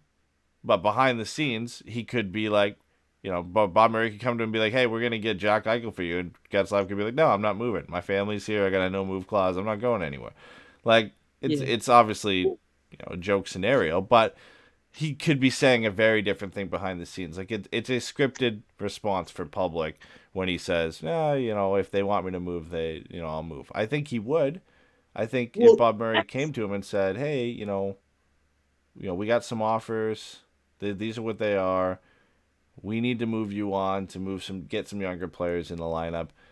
I think Getzlaf would have that discussion. Whether he eventually waives it or not, I think depends on, where the location is, how far away he is from his family, the shot at winning a Stanley Cup, like you mentioned, right? And whether there is talks of him potentially coming back to Anaheim after he hits free agency next year. Yeah, I mean, I don't. Maybe you are referring to a different one, but I remember when Stevens talked to him about it. The thing that he said, he goes, "Look, the no movement clause wasn't meant to be an end to any conversation. It was meant to be a sign from both sides that we wanted me here. And me and Murph have said that if he thinks it's a thing that needs to happen, he'll come and have a conversation with me and we can talk about it. But I would like to play for one team, and it's very important to me." So, like I said, like until, one of those three guys, maybe you say, McKenzie or Friedman or whatever, if you want to be serious. But, until somebody who I can actually like believe knows what the hell they're talking about say is Getzlaf is on the block, like I'm just not going to believe it. And I'm certainly not going to believe it from Joe Haggerty. Yeah. Yeah. Like the sources we've heard it from are like NHL trade rumors and Jimmy Murphy and like not really credible guys. And like these rumors about Getzlaf, they come up almost like every 2 or 3 years where like, oh, the Ducks are going to trade Getzlaf. Oh, they're going to trade Getzlaf. Like I remember in 2012, there was rumors that they were going to trade Getzlaf and move on from him. And obviously that didn't happen. If in my personal opinion, I think Getzlaf retires a Duck. I think, at the only point he would be traded would be this upcoming season if he wanted another shot at the Cup. Eat half of his salary for 1 year. He's only down to about $4 million at that point. Ship him to a team he wants to go to try and win a cup, and then bring him back at less next year. But if you're going to bring him back, there's no point in trading him in the first place unless the assets you're getting help the team. And I can't see Getzlaf putting himself and his family through that for one season just to do that. So, but I mean, hey, I didn't think Perry was going to get bought out, and they proved me wrong there. So who knows? Yeah, I think for me, there is one team that it's Calgary, right? He played for the Hitmen. He's had his number retired by the Hitmen. Yep. Got a very strong tie to that community by all accounts. His family lives there. His brother plays in the CFL there. So given the fact that that's that and that Calgary roster is good, you know what I mean? They've got talent. Maybe he would be willing to do it and try to bring a championship to Calgary and do all that kind of stuff. But beyond that, there's no reason for him to leave Southern California for Minnesota or anywhere maybe else. Like there really isn't, like Tampa Bay or whatever. Like there just doesn't make sense for him at the point he is in his career. And I didn't even think about that, but yeah, Calgary really is the only place that makes sense. Yeah, I mean, just from a logistical standpoint, the only other team that I can think of that makes sense is Vegas, and that's specifically because his family can stay home, and the drive, or because they're rich, the flight isn't that bad. Yeah, that's true. But other than that, I really, unless he makes that call for himself, or there's an opportunity that is too good for him to pass up, I really think Vegas and Calgary are the only two teams that really might have a shot at getting him out of there. Be interesting. I think he ultimately sticks around, signs a new contract. We'll see what that value comes in at. I would have to think it's probably around $3 or $4 million for at least two seasons potentially after this deal. I think he would take more money if it meant only 1 year deals. I think so, but I don't know if the Ducks are in a position to be like, hey, here's $7 million for 1 year, like a Joe Thornton type deal, right? If it's 3 years, $4 million versus 1 year, $5 million. Yeah, I don't know. I think you're American, all by all accounts. Like the moment he retires, he can get some, made up job in in the Ducks organization. It's not like they're not going to fucking pay him. Yeah, and it's not like he needs the money. Like he's been paid $8 million $8.5 million for the last like 10 years. Well, He doesn't need to cash in. God, man, the degree of perfect timing for Corey Perry to win that Hart right when they were both coming up for their extensions, and it's like, I'm Corey Perry. I guess I'll make $400,000 more than Ryan Getzlaf, and everybody's like, yeah, it's so weird. Yeah. Joseph said 2 by 5.5. Man, like, I just don't know. Like, he's a 45, maybe 50-point guy, but I got to really see how he does this year. Like, does the regression continue? Do the Ducks really need that at this point? Like, if he wasn't Ryan Getzlaf, would he be resigned? I don't think so.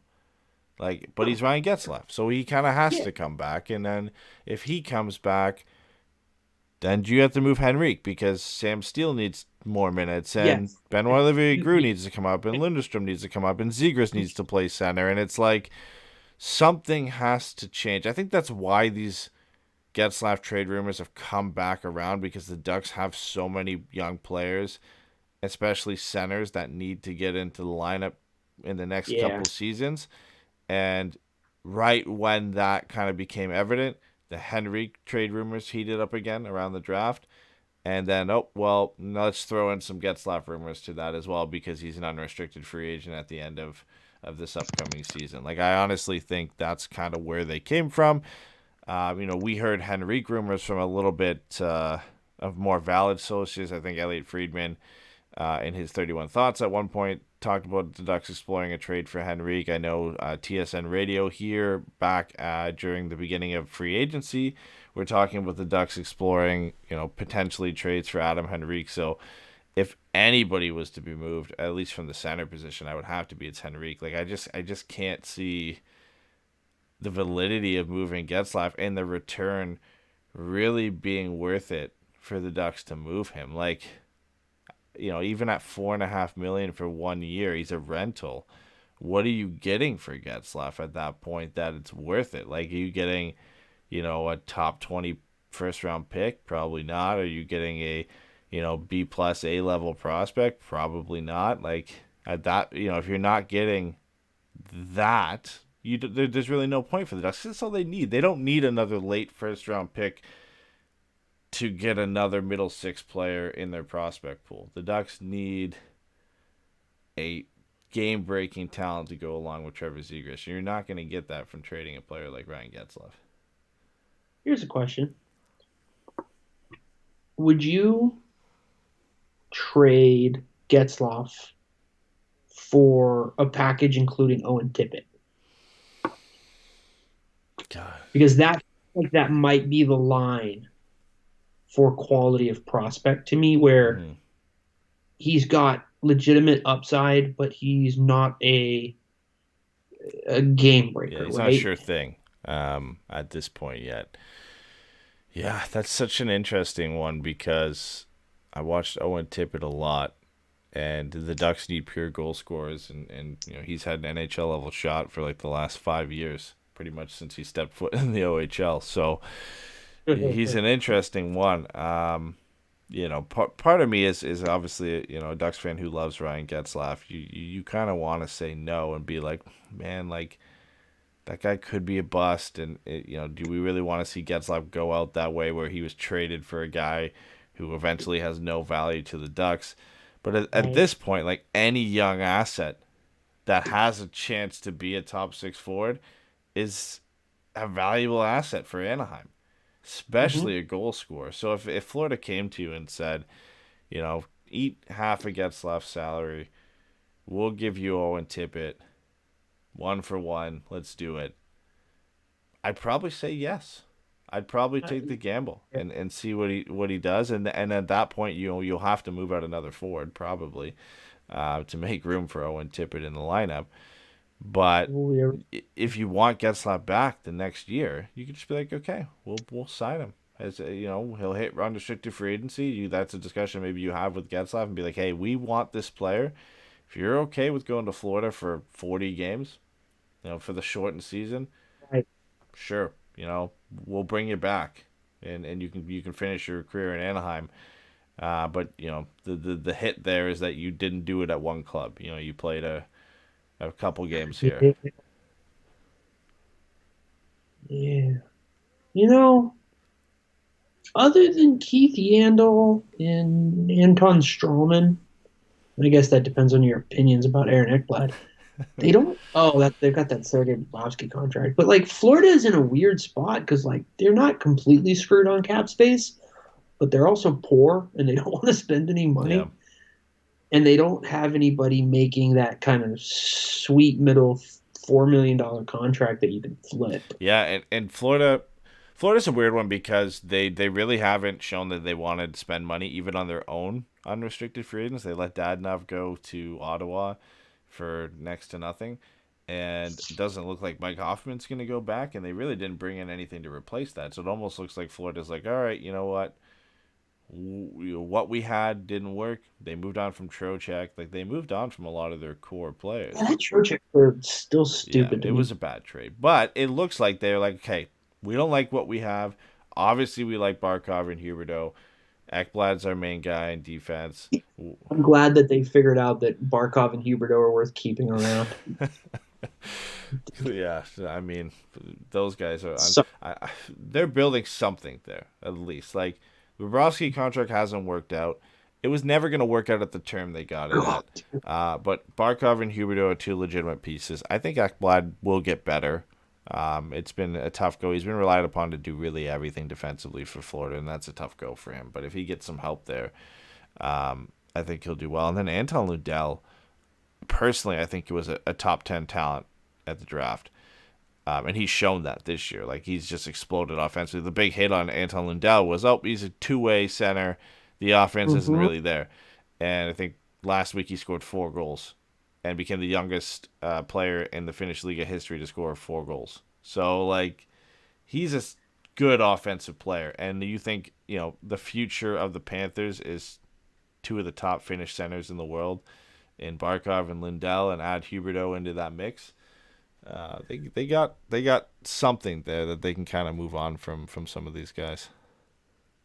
yeah, to me, Florida seems like a perfect place for Rico or Raquel to end up. Yeah. Adam Henrique, I think, is a good fit there. To play I think behind Barkov. what was his name? He could do kind of was it Anisimov was the center for Chicago with Q? Yeah. I think Rico could do that kind of a thing for them real well. Yeah, honestly, I think Adam Henrique could fit in a lot of places for teams that are looking for a behind a superstar center. Like Buffalo, I thought would have been a very good fit for him to play behind Eichel. Behind Barkov in Florida, I think that works there. I think anywhere where he's not, he's done well in Anaheim, being essentially a 1B. Him and Getzlaf are 1A, 1B. I think he does his best work where he is that designated 2C on a team, on a competitive team. That's interesting to me. So I think that it is at this point fair to say that the Henrique for Vatanen trade was a success for the Ducks. Yep. I think Henrique is a 2B. Like, I think he is a low-end second center. Mm-hmm. And I think for me, if you can find a team like that first Pittsburgh team where they had Jordan Stahl, and you're like, he's an overqualified third line center. Yeah. That to me is what Henrique is. And I think he could excel in a role like that where he's going to have an advantage in matchup almost any given night. Yeah, I think there's a lot of value in Adam Henrique. I think the only problem with a team going after him as a 3C is his contract, right? Like, yeah, that's the only downside there. I don't think you can convince too many teams unless they're, they have a ton of cap space to be like, hey, this guy's making, $5.5 million. Here's your number 3 center. I like I said, I think saying he's a 2B, I think is spot on. There are some exceptional second line centers out there who do a little bit more offensively than Adam Henrique does, but I think Adam Henrique is a second line center in the definition of the term. And I think for some teams, like we had mentioned, Florida and Buffalo, I think there is a fit for him there, and that the cap space kind of makes sense for what he would bring to that roster. So, ultimately, I think there is a trade market for Adam Henrique. Whether the Ducks actually explore it, that remains to be seen. I mean, they don't have a ton of time to really wait and kind of look at some of the options because they have so many of these guys pushing their way into the lineup, and you can only keep them in San Diego or play fourth line minutes or whatever for so long. Like, they need to make their way into the lineup, specifically guys like Trevor Zegras, where if he is what we think he is, he needs to be in the top 9, especially if you think he's going to be a center, and there's 2 guys blocking their way there, or his way, Getzlaf and Adam Henrique. And comes back down to the same discussion we had. Who is more likely to be traded out of those 2? Probably Adam Henrique. Mm-hmm. No, I think you're absolutely right. I think, it is a problem of too many good, not great players on the roster. And, that just doesn't really get you anywhere. And I think Anaheim needs to take a really long look at being willing to eat $1.5 million and just seeing what they can get for Henrique. Because if you drop that to 4.3, 4 flat, that becomes a much more attractive contract. And I think that there are a lot of teams out there, especially with the flat cap, and because his contract is dead flat. He makes $5.8 a year every year. If you eat that down to 4, I think there are a lot of teams who would take that player at that kind of cost certainty on the roster for sure. All right, last thing I want to chat about before we wrap it up here, pretty quick, but I wanted to get a mention in there. If you haven't checked it out recently, I think it was about a week ago, you put out an article projecting the Ducks 2020-2021 lineup, where you had your roster predictions, I had mine, and Rebecca and Derek from the Ducks writing team at the Hockey Writers also had their roster predictions as well. I want to go over a couple differences between our 2 lineups. So if you want to get the full look at these, go and check out the article because we explain kind of all of our picks, why we picked them, our players to watch, our kind of big questions for the season, our surprises, whatever. The one thing I kind of wanted to look at is you have some interesting kind of lineup switches from what we're used to seeing for the Ducks. Your first line was Jones, Henrique, and Heinen, and then second line was Raquel, Steele, and Silfverberg, with Getzlaf going down technically to the third line, but playing with some similar line mates in Milano and Terry. What kind of with the thought process of Heinen with Henrique and Jones? That line's super interesting for me. So I think, and this really ties in really well kind of to what we were just talking about, which is I think you have to ask yourself, does Anaheim have one player that is definitively a first-line player? And I think the answer to that question is no. I think at this point in his career, Ryan Getzlaf should be pulled back a little bit. And I think, we've seen for the last few years that when the team is still hoping that Ryan Getzlaf's the guy who's going to take them to the promised land, it just doesn't work. Steele, 1, isn't that guy to begin with, and B, even if he was, he's clearly not ready. So at that point, I think you've got Henrique, who kind of splits the difference, and who has, despite my issues with the contract, that's not his fault, right? Nobody's going to, you can't be mad at that guy for getting paid. So I think for me, the thing with him is he has earned the right to be a de facto first-line center. He's not a liability, and he's not a game breaker. He's just a really good player. You put him out there with a guy like Heinen and, Jones, and what you've got is maybe a high-end checking line kind of thing. Um, but the other thing for me is I wanted to make sure that I split up the kids. I know a lot of people, I think I think most of you guys actually on that, the other three is had a Jones, Steele, Terry line. Yeah, I know Rebecca had Steele, Zegras, and Heinen. Derek had Jones, Steele, Terry, and then I had Jones, Steele, and Heinen. I was gonna go Jones, Steele, Terry, but I can't get behind the all kid line anymore because we did that. We Yeah. kind of beat that to a dead horse and it didn't work last year. Yeah.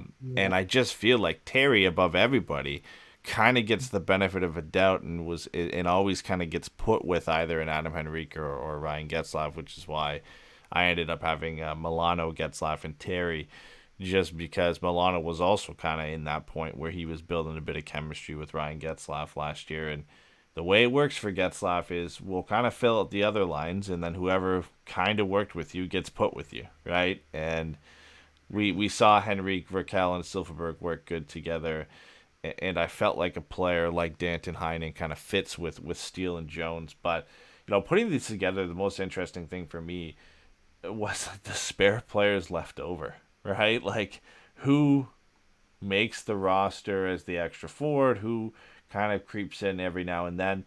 You and me both had the same starting 12 essentially. Same starting 13 with kind of Backus and Delorier rotating in and out. But our 14th extra forward, I had Maxime Comtois, you had Isaac Lundestrom. What's the thought process between Isaac Lundestrom kind of getting the jump on some of these guys? What do you see in him that kind of gives him the edge? So I think for me, the thing about Lundestrom is I just think he's going to be a good player.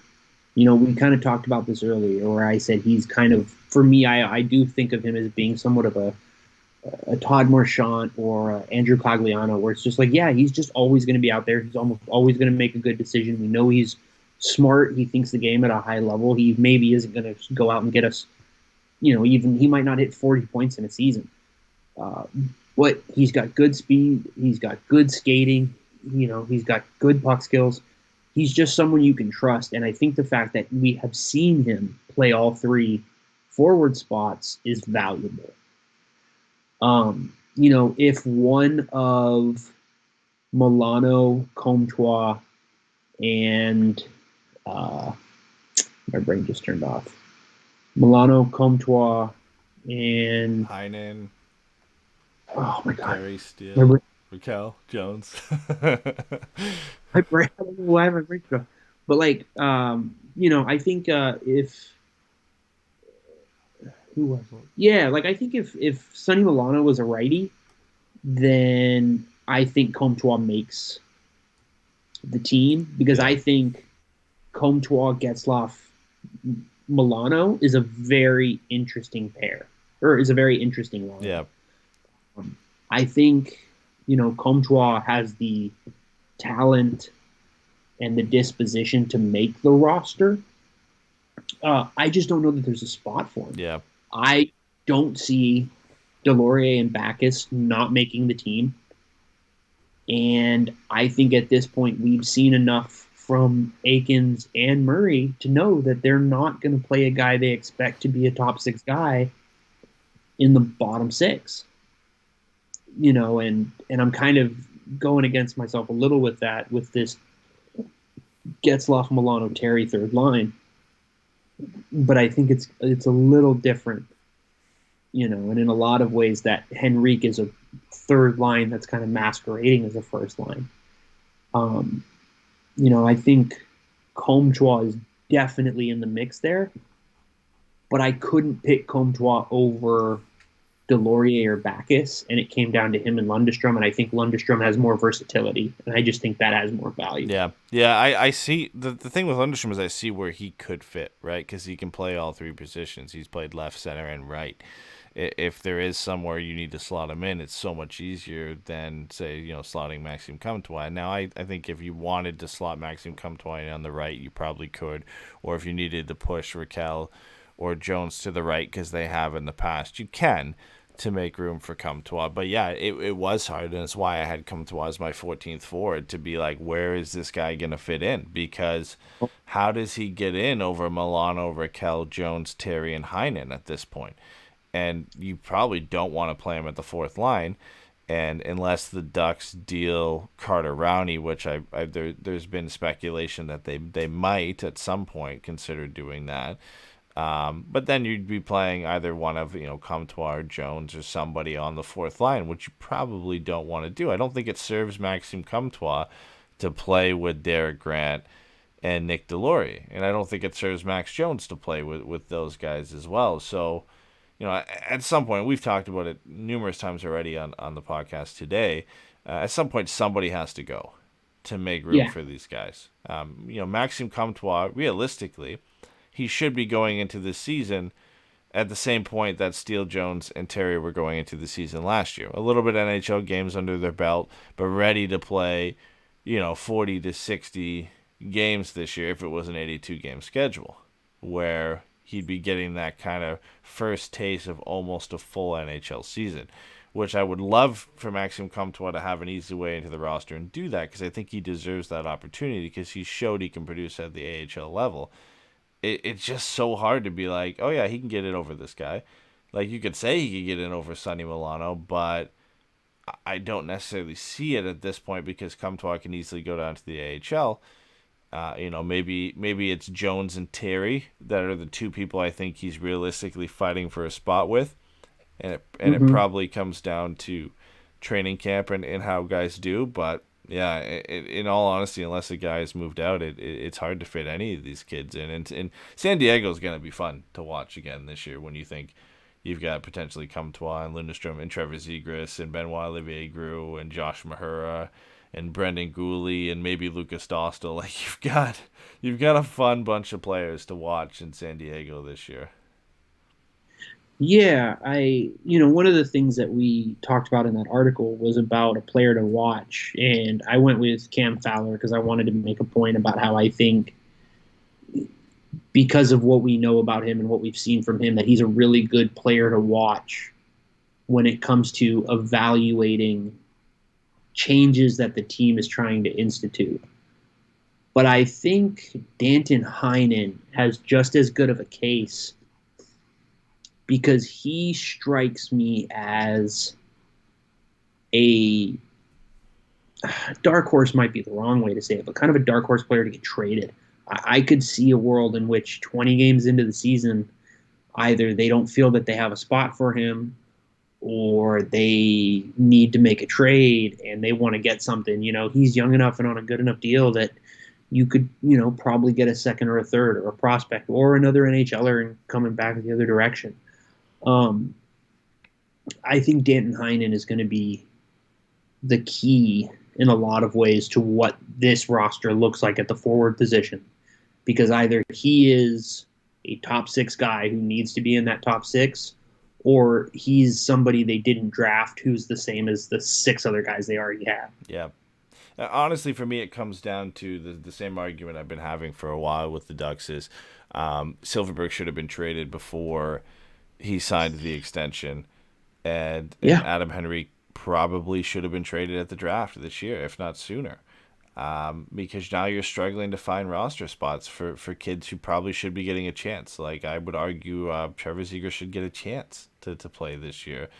And maybe that, if he does exceptionally well in the AHL and, comes up to NHL and plays well, that frees up your kind of ability to trade a player like Adam Henrique, so I can get that sense. But now you are blocking players like Maxime Comtois because you've signed Jakob Silfverberg to a contract extension. And yes, I love Jakob Silfverberg as a player. I think he has extreme value to a competitive team, but not really to the Ducks at this point. And, you take Silfverberg out of the lineup, and let's say, take him out of my lineup and throw him right on that same line, you've now got Adam Henrique, Rickard Rakell, and Maxime Comtois. Is that significantly worse than Adam Henrique, Rickard Rakell and Jakob Silfverberg? Not really when you factor in you're getting assets for Silfverberg and allowing Comtois to get a top 6 role and potentially develop into the forward we all hope he is, which is essentially Jakob Silfverberg in terms of production. A 20-20 type player, 20 goals, 20 assists, plays physical, good defense. Like, if he becomes what we hope he is, you have Jakob Silfverberg in terms of value, and then you should have got assets for Silfverberg when his value was the highest. That's what it always comes back to me, is when we look at these log jams, there was moves that probably should have been made. Yeah, I think, in the abstract, I don't have a huge problem with the Henrique extension. I don't have a huge problem with the Silfverberg extension. But I think for me, one, you've got a couple of young centers that need to have the opportunity to earn an NHL plot. And the same thing can be said on the wings. And I think, this for me, I kind of feel a little differently that, like, at my most, burn it all downest, I would say you should move all three, but I don't think you can have three of Rakell, Silfverberg, and Henrique. If you want to keep Henrique and Silfverberg because you're like, those are our stopgaps. We know those guys. We know what they are. We know that they're two-way players. They're productive. They're leaders. They get what we're trying to do. We can play them with just about anybody, and it doesn't affect the way they play. That's fine. I'm open to that conversation. But if that's the case, you got to move Rakell, because you can't have all three of those guys taking up spots when you have too many guys who need the chance to prove what they are. And we know this about Bob Murray. There's not 12 forward spots. There's 9. Yep. That fourth line is a real thing for him. I joked about it the other day on Twitter, calling it the Brian Burke Memorial fourth line. Like that, those are the guys that he wants on the team. He believes in that role and that value, and he does not want 20-year-old kids going out there playing 8 minutes a night and getting their heads kicked in by, grown men. He wants them to be in positions where they can attack and be offensive and creative. And when you take that into effect, you can't wipe out a whole line of roster spots between those three guys, and especially knowing Getzlaf's not going anywhere. So now you've got 4 spots taken up in guys that aren't good enough to make you a contender, but they certainly aren't bad enough you just have to get rid of them. And you've created a pickle for yourself that you don't need to have.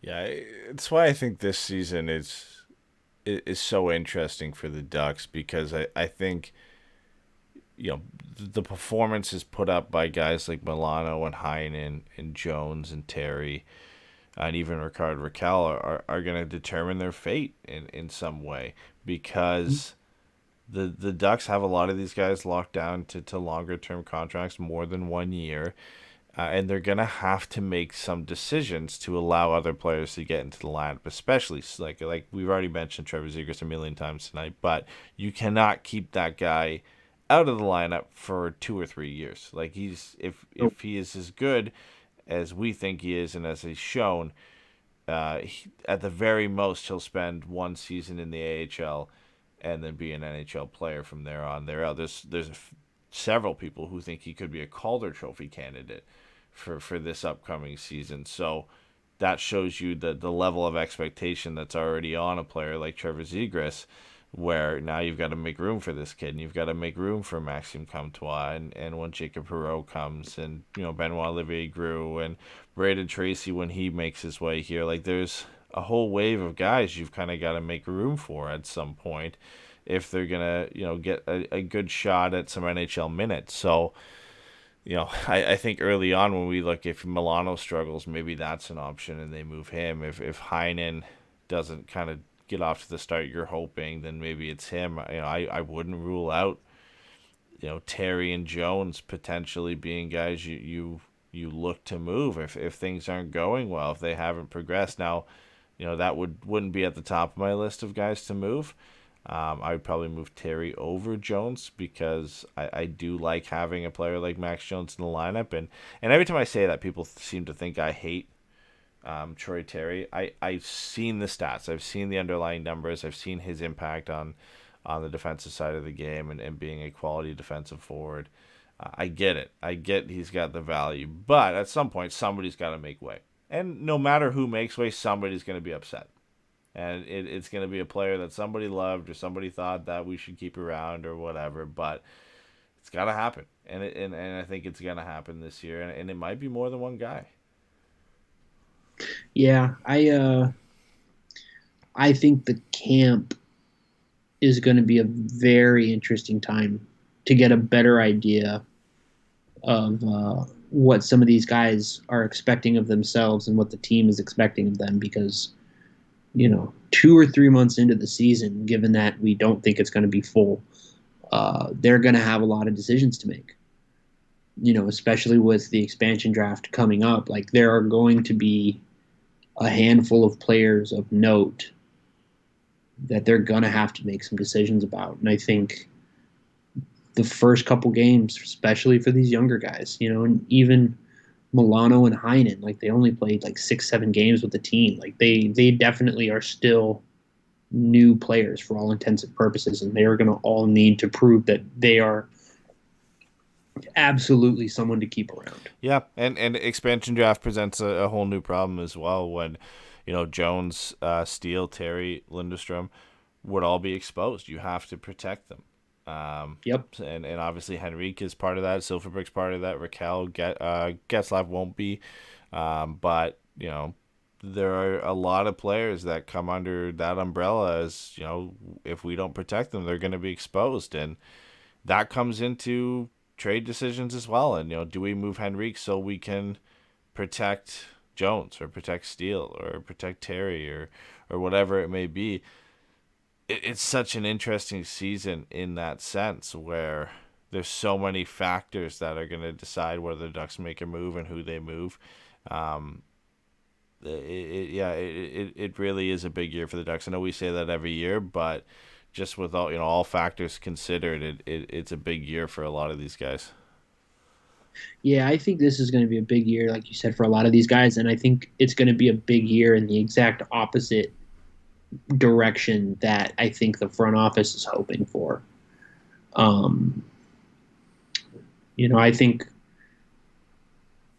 I think more than a few of these guys aren't going to be on this team this time next year.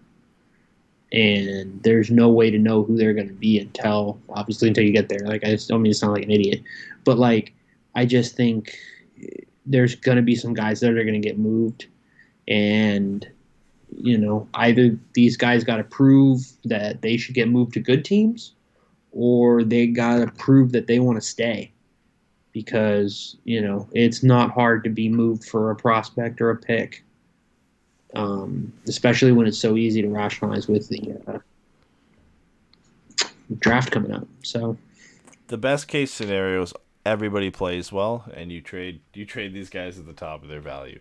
Last thing you want to do is try and move a player like Adam Henrique and Jakob Silfverberg when they're not playing well, and you get less for them. And same goes for anybody really, Terry or Jones or Heinen or Milano. If you have to trade them, you kind of hope that they're playing well and that everybody's playing well and that it is a tough decision and that the assets you get back are worth what you're giving up. Because I think every one of these players could be a valuable player for Anaheim. There's really no clear candidate at this point who would be like, yeah, I got it. We got to trade that guy. He's not good or whatever. Like, Silverberg would maybe be at the top of my list because of his age, but that's it. Like, I still think he's a valuable player.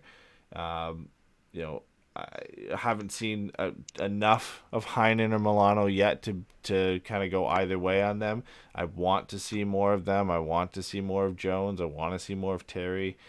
I need to see more of these guys before I can be like, yeah, that guy is the guy I want to move. The Ducks just don't really have that guy. Yeah, I feel bad for the kid because he seems like a good kid. But, other than Jacob Larson, there's really no one where I'm like, yeah, just get him the fuck out of here. Yeah. But I think, I think as we get closer to the year that there will be a lot to talk about as far as the roster and who's up and who's down. I think there's still a little bit to play out in the off season. So Yeah, we got plenty of time before training camp, and like you said, training camp will be very interesting, and a very different type of training camp than what we're used to kind of see how things go. The very quick turnaround. If the season is actually going to start on January 1st, that means we're just over a month away. They'll have about 3 or 4 weeks of training camp to go through to get an idea of who's the best fit for the roster, and we'll see from there. But I think that does it for today's show. A long one, a very long one. But to be fair, we didn't do a show for a month, so it is overdue, and we wanted to kind of get everything in and cover everything. So hopefully we get some news in the next couple days. We've been kind of blessed a little bit with the reverse retro jerseys, with the Dostal news, with the Perreault and Drysdale signings. Will Juniors is coming up, so that'll be some nice news. If Zegras is playing and Drysdale is playing, we'll have some coverage to look at and some hockey to watch, hopefully, as long as COVID doesn't impact that tournament as well.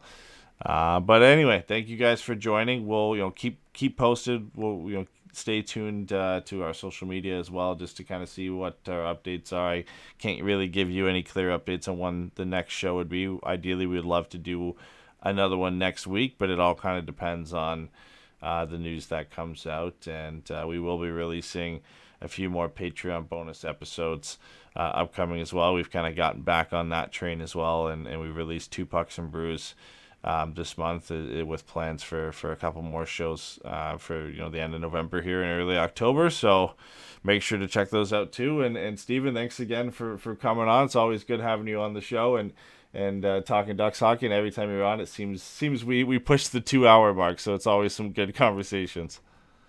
That's my Italian, man. You're not getting out of the conversation early.